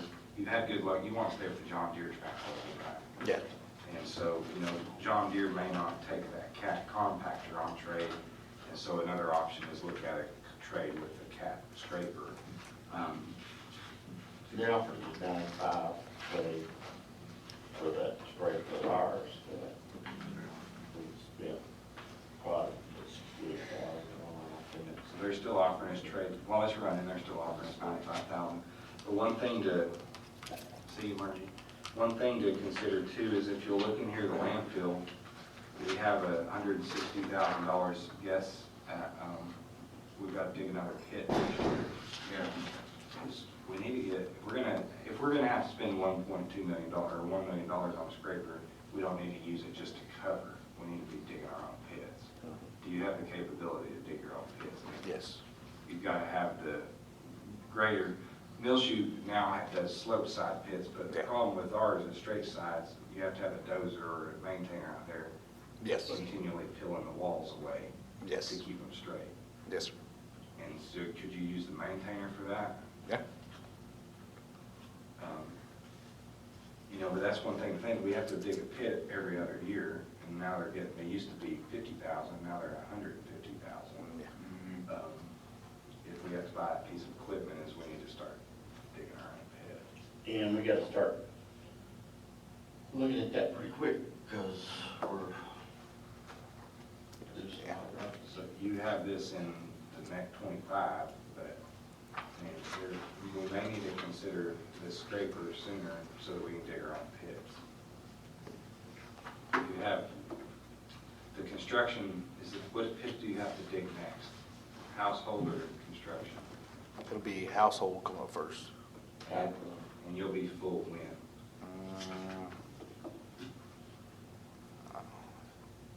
I want to say end of August, maybe 1st September. That's like 2 months, Lance. Yeah. And we're producing probably 10 times as much garbage as we've been. And that's because you hadn't picked up any out of You're gonna be done in a week. Because we're getting a lot of mattresses, we're getting a lot of lawn care people filling it up with grass, and it just kills it. Some towns like Amarillo have a place to dump lawn stuff. I mean, do Hey, small I'll take it cities- to the collection station with the mulch pile, keep it out of the dumpster. It kills space. We don't prohibit lawn clippings. No, we don't. It uses a tremendous amount of space. doesn't it? Yeah. And four-wheelers and all stuff like that. Is there some system we can look at to try to get rid of lawn waste with? I mean, I would hate to have to think I had to take it we away. had a really, really good system until about 2 years ago. We had a lot of brush to heavy. You can't just say, hey, go pile your lawn clippings up on this lot, can you, and leave it unattended? I mean, that we can't do that, can we? No. You come back and there'll be car parts and refrigerators. For years, the city just piled it over there all the way. I mean, we had to pay for that. Had to dig all that out of there. I don't do a lot of lawn, I mean, I do some lawn clippings, but I feed mine to the goats. I have a friend of mine that he's happy to get them. Shoot. I wish the rest of them feed them to the goats. Did that chipper help any? Yeah, we wore that thing out. Shoot, it gave up. You still have to take it to the landfill, it dries down. The chip material, when you chip it, you. Yeah, we shred it. We just spread it out anywhere out there. You don't have to go in the Or they pit. were using. But, So if we could if citizens would take their clippings to the convenience station, you can go just spread that out at landfill. It Yeah, doesn't have to it's be- considered, part of your final cover. It's all seed and stuff. Yes, with It's something we could do. It doesn't have to be Maybe try landfill. Pull black grass clippings Yeah. out of the Probably good to put a. Yeah, grass clippings, they're gonna be just spread this. Something like that. Considered a final cover, so Dedicated to you can that. spread it out there. Maybe the city needs to go into go business. Yeah. So, I mean, spend some more time on the scraper with thinking about, well, I mean, there's no way we can even buy one before you have to dig the next pit. No. And then when's the construction pit? You still got a year. Oh, yeah, that wouldn't take that. It's almost a year for that one to fill. You It takes fill a while. residential garbage up one a year nearly. don't Yeah. you? Sometimes we get it every other. Yeah. It's supposed to be, it's supposed to be a That's 2-year getting pit. but it- really good compaction. Yeah. What kills you on that is the day. Yeah. Every day you have to cover that dirt. Was that new compactor doing a better job as far as? Oh, yeah. It compacts it pretty good. It's just like I said, we're producing twice as much garbage as we, So if we're producing twice as much, is Amherst also producing twice as much? yeah. So you got Amherst coming in, usually like twice a week. They're up to 3 times a week now, and it's just, everything is, Who else do we have coming in, Republic? you get Republic, you know, all them, yeah. Yano, there's, we get a blend of everybody. It's just, That might be something we need to look at. So when we dig if we dig and sell, is there any regulations, you know, from the state or anything like that, or is it just when we cover it up? The pits are already on a master plan of where they're going and everything, and we just have to follow the survey and dig them to the depth that they were engineered. It's 20 foot deep, 500 long, 100 wide. But we don't have to have it engineered each time, And one but thing, we have to beat it in out. the last few years too, we've been having people dig them and get them to the appropriate depth. I think they're like 20 foot deep. Yeah. Derek used to try to dig his own with that old compactor, and they'd wait too late, and then they'd be behind, and they'd start putting garbage in there before they got dug. Well, we never got a pit deep enough, so we were just going through pits. You know, but what Lance has been doing is he gets a pit dug, and while they're still finishing off the other one. And, Yeah, they use a lot of the dirt digging the next pit to cover up the one they're on, so that leaves us less of a pit that has to be dug. you have to be completely covered daily, or it just has to be where it can't blow. pretty much where it can't blow, So we're very careful to just Yeah. put a little. putting just enough to where we're not killing the pit. The top 5 is weekly. And that's what you use the scraper for too, is Yeah. covering that thing up so man. It's kind of like a circle. You're digging your next pit while it's helping cover your, so it's a big circle. If you go that route, I think we would get a lot of hours on it also, quickly. Well, yeah, we'll get a few more on it because we'll be digging Right. where we've hired people, but they use it, you use it daily. And that's how Millshoe does. Millshoe had talked about that because the cost of these are so high, the city of Post is actually using those carryalls behind the 4-wheel drive tractor. You know, it's a little cheaper, but the problem is the stability, they do turn over a little more. Yeah. And then you've got tractors and you've got 12 tires out there instead of 4. And it's just, it may be cheaper, but I'm not sure operationally that it's cheaper. Yeah, the old pits were like this, and you lose that end where it's squared up, and that's a lot of material. So that pit's gonna have to be dug here pretty quick Yep. before the fiscal year, the next fiscal year starts. Correct? Yes, That's what it's now. We're hitting, yeah, but it's gonna hit right about the same time. I think we need to start taking bids on it before the end of this fiscal year. I think you need to take bids now and get it budgeted somewhere. Because if not, then we're gonna be hauling this stuff to Lowe's. Can we refuse loads from the other, like Yana and Republic?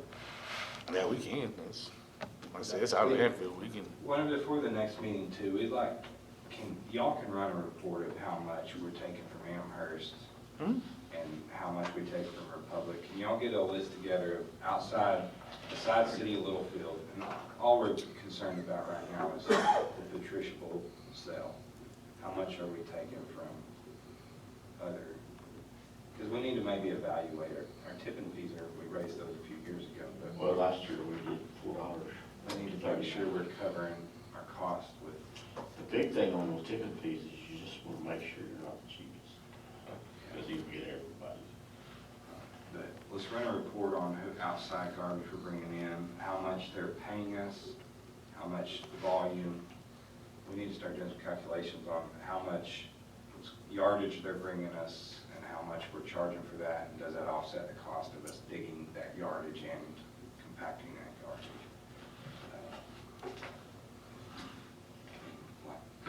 You know, if we're not even making enough money, we may need to start refusing or raise our rates so high nobody wants to pay it. Deal with Yeah, it. I mean, it sounds like we're in the same boat with the water, situation there, looking at, Yeah, I mean, if you raise it high enough and nobody will come up, your pit will last longer. It just costs us too much money to do these things. It was easy when it was $50,000 a pick, everybody bring their stuff, but now it's $200,000. Yeah, once upon a time it was a money-making thing, but now it's all the. I think you're gonna have to get a bid here within a week or so. Let's don't wait till emergency. Yeah. Trash truck, second one, bid number's been issued for 2 years, when do we get it? I don't even wanna say. There's a VIN number on it anyway. Yeah, last thing I got, they said it should be here right after the 4th. So the tractor at the dealer. Yeah, everything's there. We've been Like I sitting said, there 6 months, Yeah, like I said, they've been saying that since January. So here we are, July. Licensing and enforcement, we need another pickup. animal control.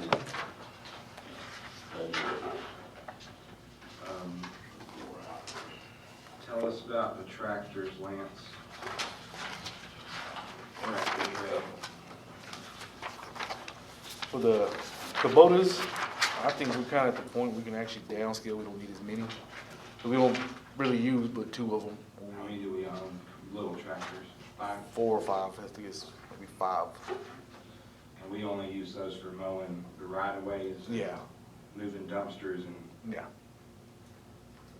We might use them when we first seize a lot, we cut it, then we clean it, then after that it's clean enough, we use the 0 turns. So, you just mainly use it on lots and the railroad right-of-ways? yeah, And then the 0 turns are all the parks? and Yeah. grass. And so you just, there's a lot of those tractors you don't even use anymore. yeah. So a lot of them just sit. And I don't know if we can afford it, but I see some of those guys cutting the right of ways. I mean, they need some kind of cover. Why, so that was one of my questions would be, why, I mean, you got a 27 horsepower and a 50 horsepower. What would the uses of those 2 tractors be? I mean, Well, they were the, actually cost, because there's a big jump between those and the next one when you get the cab and all that. Those are running fairly cheaper. The other one's running like 47,000 and stuff like that, 50,000. what is our tractors that we mow with currently? Are they 40 horsepower, 30 horsepower, 60? I mean, those, Can't remember exactly. and these would be comparable in size to what we have? Yeah. Those are comparable size to our biggest ones the biggest one that we have. But then this smaller tractor would be, we have some smaller ones too, Yeah. right? Yes, sir. What about getting, and we talked about this for years, like getting a bigger 100 horsepower tractor, 120 horsepower tractor and a 14-foot shredder where we could mow, you know, they use it, they could mow around the airport some out there. I know Tom's got a lawnmower that he mows with a 0 turn along the runway. But, you know, there's that big right-of-way on this big state right-of-way that we have to mow, or the railroad right-of-way is quite a few acres. Yes, sir. Okay, what if we got a bigger tractor that we could mow larger areas with, pull a blade in the alley? They have those directional, those drag behind maintainer blades, and get a maintainer blade, and then, you know, it's got a cab on it, and then get like that, and then a 40 horsepower, or something with a little shredder, the 6-foot shredder, that you get a lot, but I mean, So you wanna go back and kinda look at something that's. yeah, I mean, while we're getting rid of 5 tractors, why don't we maybe, if we're gonna end up with 2, let's get a little tractor that has the 6-foot shredder we can put in a lot, mow around, but then look at the bigger tractor that we can jump in, and one guy, good guy, can go mow all that railroad stuff. Some of these lots, you know, these big areas like Dunbar and some of these around Laguna that we have to mow. And, you know, then you can go to the airport, if we ever wanna get tired of the state not mowing their right of ways, we can jump out there and do something if we wanted to. Can we price, like comparison against like John Deere on the same size tractors?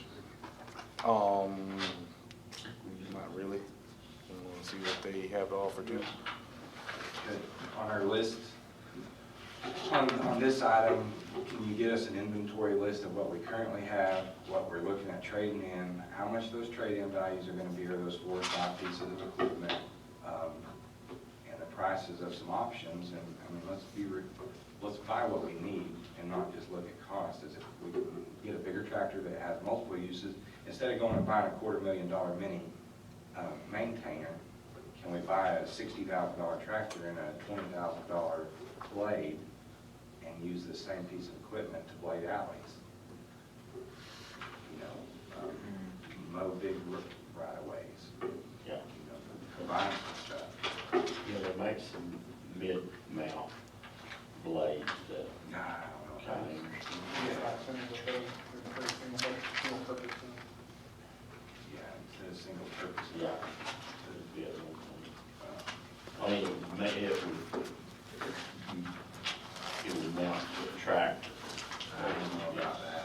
I've seen them, but real popular in Europe. Here is, I understand that'd be hard to frame. I mean, they tear the maintainer up, and that's what it's made for. I don't think we need to put a blade on the tractor, but those drag behinds, I don't know who makes it. Heffington's got one. It's a maintainer blade that you drag behind the tractor.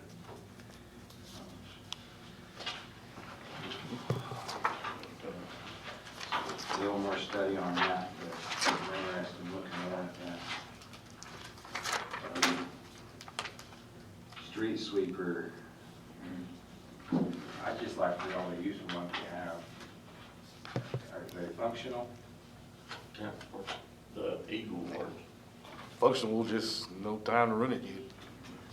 Out of the 2, we have one operating. Yes, one Is it the fully same one that's always working, and one, Yeah.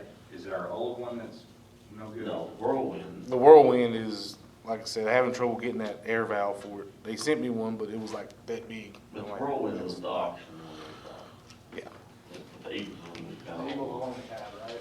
If you stand Yeah, there the and Eagle's look one we at been it, in. It looks It's- pretty good. It's ready, water system, everything. It's up, it's ready to go.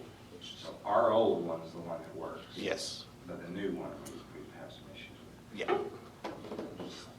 It's older than the one we have, but it's newer to us. We can't afford to buy a new street sweeper, I mean, with all this other stuff, but, so will our street sweeper work? We just need more time to. Yes. Now that the rainy season is over and everything's mowed, we should be able to get the rotation started back on the street sweeper. Andrew's having a coronary over there with all the money we're talking It's a good nail. Street sweeper's lowest priority, probably, but high priority that we use it, but we should like to use what we have. Some skid steer attachments, tell us about that. Well, the Lance has been able to do some, a little better patching and, you know, something that we could use would be like a used roller and a used skid steer. I mean, those are pretty available on auction and stuff. I mean, not used skid steer, but used, or maybe new attachments. $12,000 maybe for Miller, for that skid steer.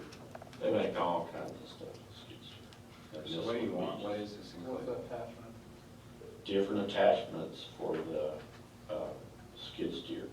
And it would be like, you could buy some used ones, you might could get a couple of them, different attachments, or What is at that? auction you could get probably more. But first off, the first thing I like to try to get is like a broom, which I don't think they're all that high. There are a lot of maintenance on a broom, of course, if they wear out, but that would help with their patching. And then, like a 12-inch mill, where they go down to see the state using, and it mills out for a hot mix patch or a cold patch. Do we have the ability to do hot patch plants? No, not this stuff. What do we lack?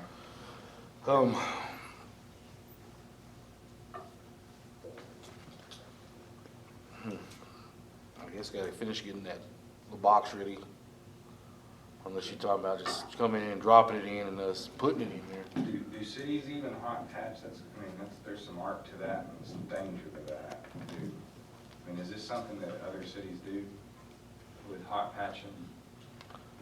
Yeah, big some of them cities- do, the bigger cities do, with, other than text dot and stuff like that, not too much. And one thing about our seal coat, there's less patching as you go with the seal coat. If you keep going, you don't have to patch as much. Our patching slowed down a lot because, they patch, it seemed like every week over at Monticello and that area over there. Yeah, but when you patch, the problem I got with, not the patching itself, but we're trying to run it over with a truck. Yeah, the roller is. Yeah, you need a roller. The roller's important to have. I'd even ask this, the vibrating plate compactors. I've seen them fixed up, and it blows my mind why we don't even have one of those gas-powered plate compactors to, The question, I guess, is before we go and spend a bunch of money on potholes, and I love the idea of fixing the potholes. I think that's a whole other department. We can spend a lot of money, we can hire a lot of contractors to fix patches for $50,000. And can we cold patch, or do you hot patch? We cold patch. Because that's what you have the ability to do and the equipment to do. Yeah. And you've told me something about street seal coating doesn't bond to the cold patches. Is that for real, or? The cold patch, they've always said that and now they're even saying that if you do a hot patch, it needs to cure for what? Almost a year. But the cold patch, they've always said that it won't stick to that. The new material that they use nowadays. And it changes all the time. So whatever you say about it today, it may not be true the next year. But right now, the material you're using, the final product is really, really good. But it's really hard to put out. And there's like, how many, 20 cities that are in the consortium? And they use a material that really gives you good product, but it sticks to the rock and the tires better than it does to the ground sometimes. But Lance, if you had a miller on the skid steer, you would mill out those places square. It would help you with your patches that y'all do currently, correct? Yeah. You would mill them out, broom them out, fill them with cold patch, and then pack them with a roller. Yes. Is that what the process would be? And we would get a lot better patch then. Yes, sir. And watch water and make sure they actually fix the leak before we start patching it. The thing with those little rollers, like you're talking about, is, they don't move quick, they don't No. How do you drive. transport it street to street? Do you have to get a We'll trailer? just have to get a trailer for it. Yeah. And let's What? see, some of them have those little deals where the tires that they mount with the hydraulic deal, it lifts them off like a trailer, you hook it up and hit the button, it raises, sets them down. Does the plate compactors just not do the job? No, not heavy enough. Well, you can sit there and pack it all day and it's just, Those milling machines take a lot of maintenance, I mean, with the teeth. and- Yeah. But that's not a The used, asphalt that's not, zipper will kind of, that's not a used piece of equipment you buy unless you really know what you're looking at. Yeah, we talked to a guy about it. He said he'd come out and show it and everything like And that. how much is that piece of equipment? Just depends on your size, anywhere from 15 to 25,000. that deal equipment brought an asphalt recycler. Yeah. Well, we'll get us more information on that, I mean, actual estimates, actual pictures of the equipment. I don't think anybody's opposed to trying to fix potholes. Let's get us some firmer numbers on what we're actually looking at. We go down here in utility fund, we have pickups. This would be another pickup for wastewater, a lift station. I guess explain that to us. The pickup have one in there for water and one for wastewater. And, you know, we're kind of at the mercy of if we can find what we need or not. The lift stations, we've been studying these packaged lift stations, and our engineer has been kind of studying that with us.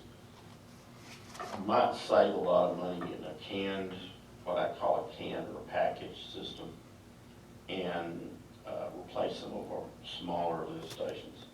Our engineers kind of called on the idea, and they said, you know, you're just basically replacing the same technology of pumps up top, and, you know, having to do a air vacuum prime each time, and then, you know, pulling your material through a pump that's up top. I don't know what to say about that yet. We're still studying on that. We're gonna go look at some that are in place. Hart has one, I believe, and this would be compared to spending like $400,000 to $450,000 to rebuild a whole new lift station. And we've got 3 that are pretty old, and they use this type technology. Our main lift station, I think we need to stay with a complete rebuild with submersible motors. And like I say, that's the one that I applied for a grant for. I've got it in here, you know, just for discussion purposes.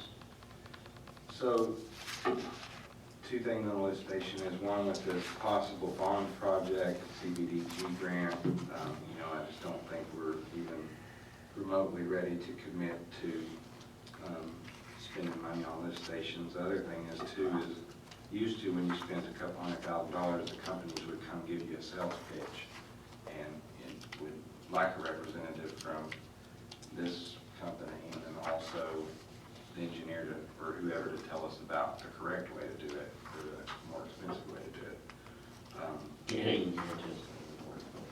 Right. So need a lot more information on that. Yeah, the main lift station, I mean, it's operable. We did spend some money on it over the last few years, and it works good. But if we could get a grant to replace it, it would be a really good thing for us, but I'm not kidding. It's something we can lay out cash this year for. And we're still studying on the packaged units.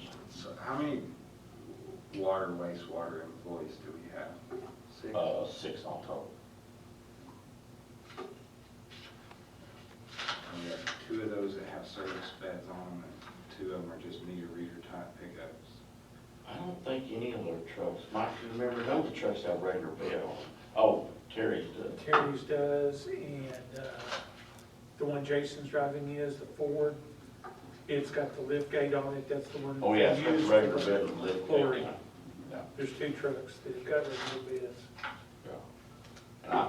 And there's a truck we could buy right now for a little over 50,000, but it, you know, doesn't have the utility bed on it, but might not be that necessary. What is it? More of the trucks. Just a Chevrolet, Single cab. 3/4 ton.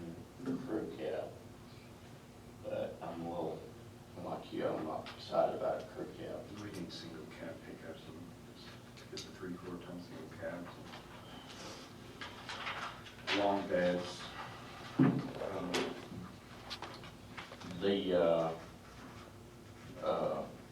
got meter replacement, and next year will be the last $170,000 that we need to spend. We don't have to start right over. No, we shouldn't. How many years till we have to start over? Yeah, these are supposed to last 15, so we'll need to probably do an evaluation. 15, that's not the last, maybe 8, 9, 10. Yeah, we'll need to do evaluation in 5 years and then keep track of it, but with all of them replaced, I'm gonna keep track of like what auto reads and what doesn't, so I'll be able to tell if we start seeing failure. How old will our oldest meters be when we finish that project? Should be 4 years. 3, 3 or 4. 4 years. So we've got a long time to move on to another project.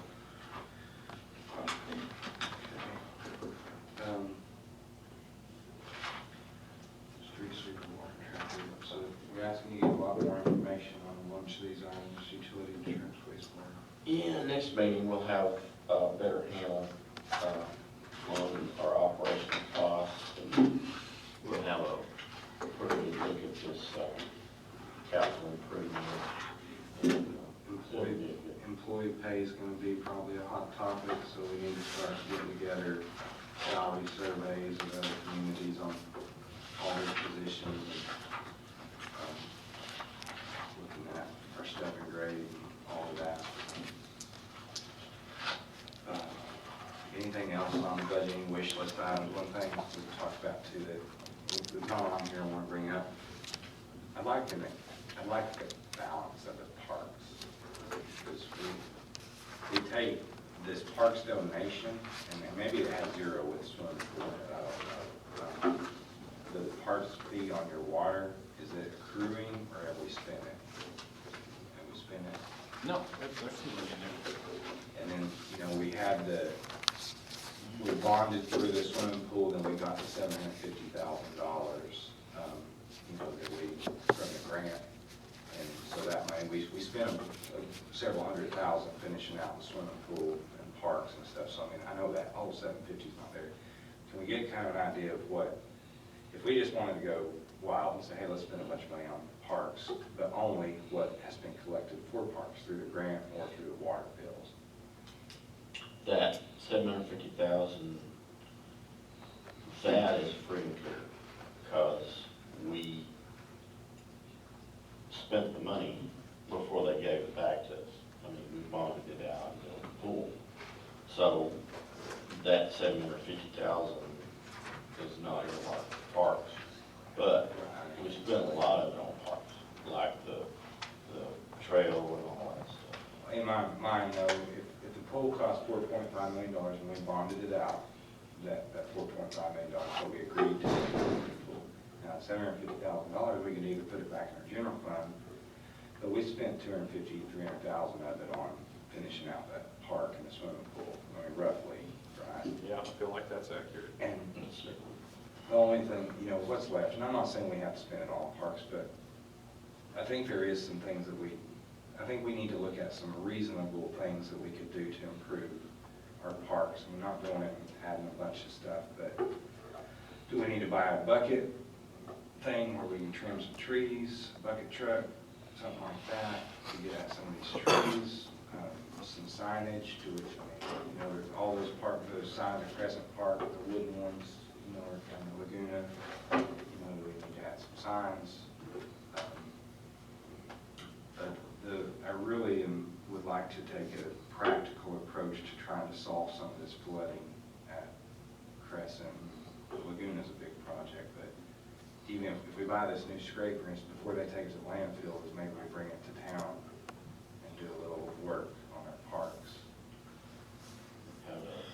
Have a what you call it, a short tail. And try to get Crescent Park where it doesn't flood 10 acres, it floods half an acre. And then Laguna where it doesn't flood 30 acres, it floods 15 acres. Well, the 750, we have not earmarked that back for parks because it's our spend. So it's kind of a liquid thing, but what we can do is Was it look already at, spent? what we can do is look at what we spent and then the difference was it already spent? No, it's not already spent, it's just goes into the fund. Right, it did, I understand. It does not have to be earmarked. It's not restricted. I Not understand. restricted. But, Yeah, I understand. right. And you should have pretty close to 350,000 to 400,000. Correct. We probably spent Correct, I mean- 250,000 on the park. and- You spend about 300,000 out of 750. It went into the general fund, but I mean, it was a Parks grant, we bonded out of prison. And some, you know, it's, I'd have to look at it, because at the time we were spending that, some of the money that we spent actually came from the park fund account too. So, you know, yeah. It just, Lance, if you could get together some practical items on the parks, you know, we do, I think we've received so much parks monies and stuff and through that grant that, you know, I'm not saying we don't need to go spend all of it, but, you know, if we need to spend 50,000 or something to do, let's try to do cover a lot of ground with it. Well, that makes a lot of sense, because, you know, when we spent a lot of money, and almost all the money we spent up toward part-time were basic essentials to keep going. And once you get things kind of on track where they need to be, you gotta start looking at some quality of life things, because people have a choice of where they want to live. They're not gonna move to a town because, okay, yeah, the water works good and this works good. They just built They a want- $3 million storage tank, they don't They care about that. don't, they got, yeah, they got. Well, that's. And that's where we're hurting. We're creating all these new jobs like Bryant out there, and getting a few of those people that are here. We got one employee that bought a lot and a trailer. We don't have to go crazy, but we need to spend, we built an amazing pool, but, I mean, we just need to do some simple things in our parks. They have little workout stations you can put around that walking trail, like it's a pull-up station, and it's got a little deal, you know, some of you can buy manufactured deals that are plastic and steel, you know, they're pretty, or you can build them out of treated lumber or something. Some park benches around the trail.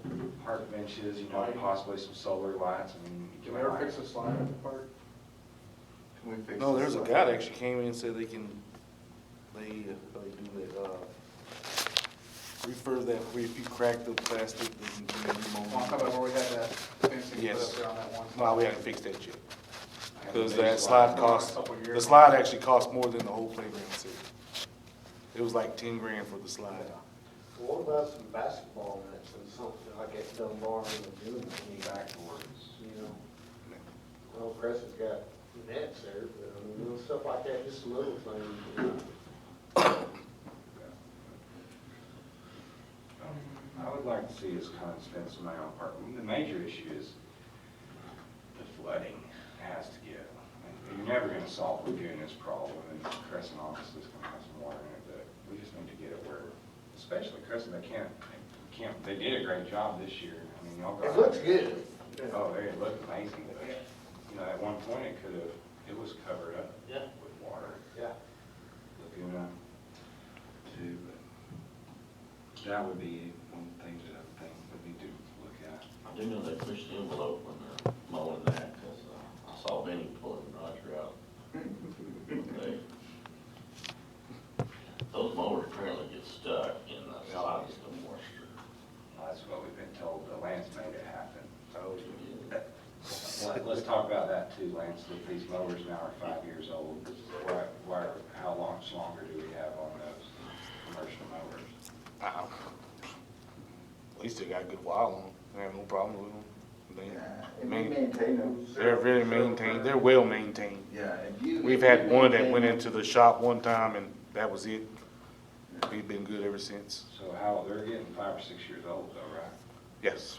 What does the trade-in now while they're in still good shape look like versus we just use them up, throw them away? I mean, I don't even know what a new one would cost, but A new one, a new Deere zero turn like the one we have is run about 12.6.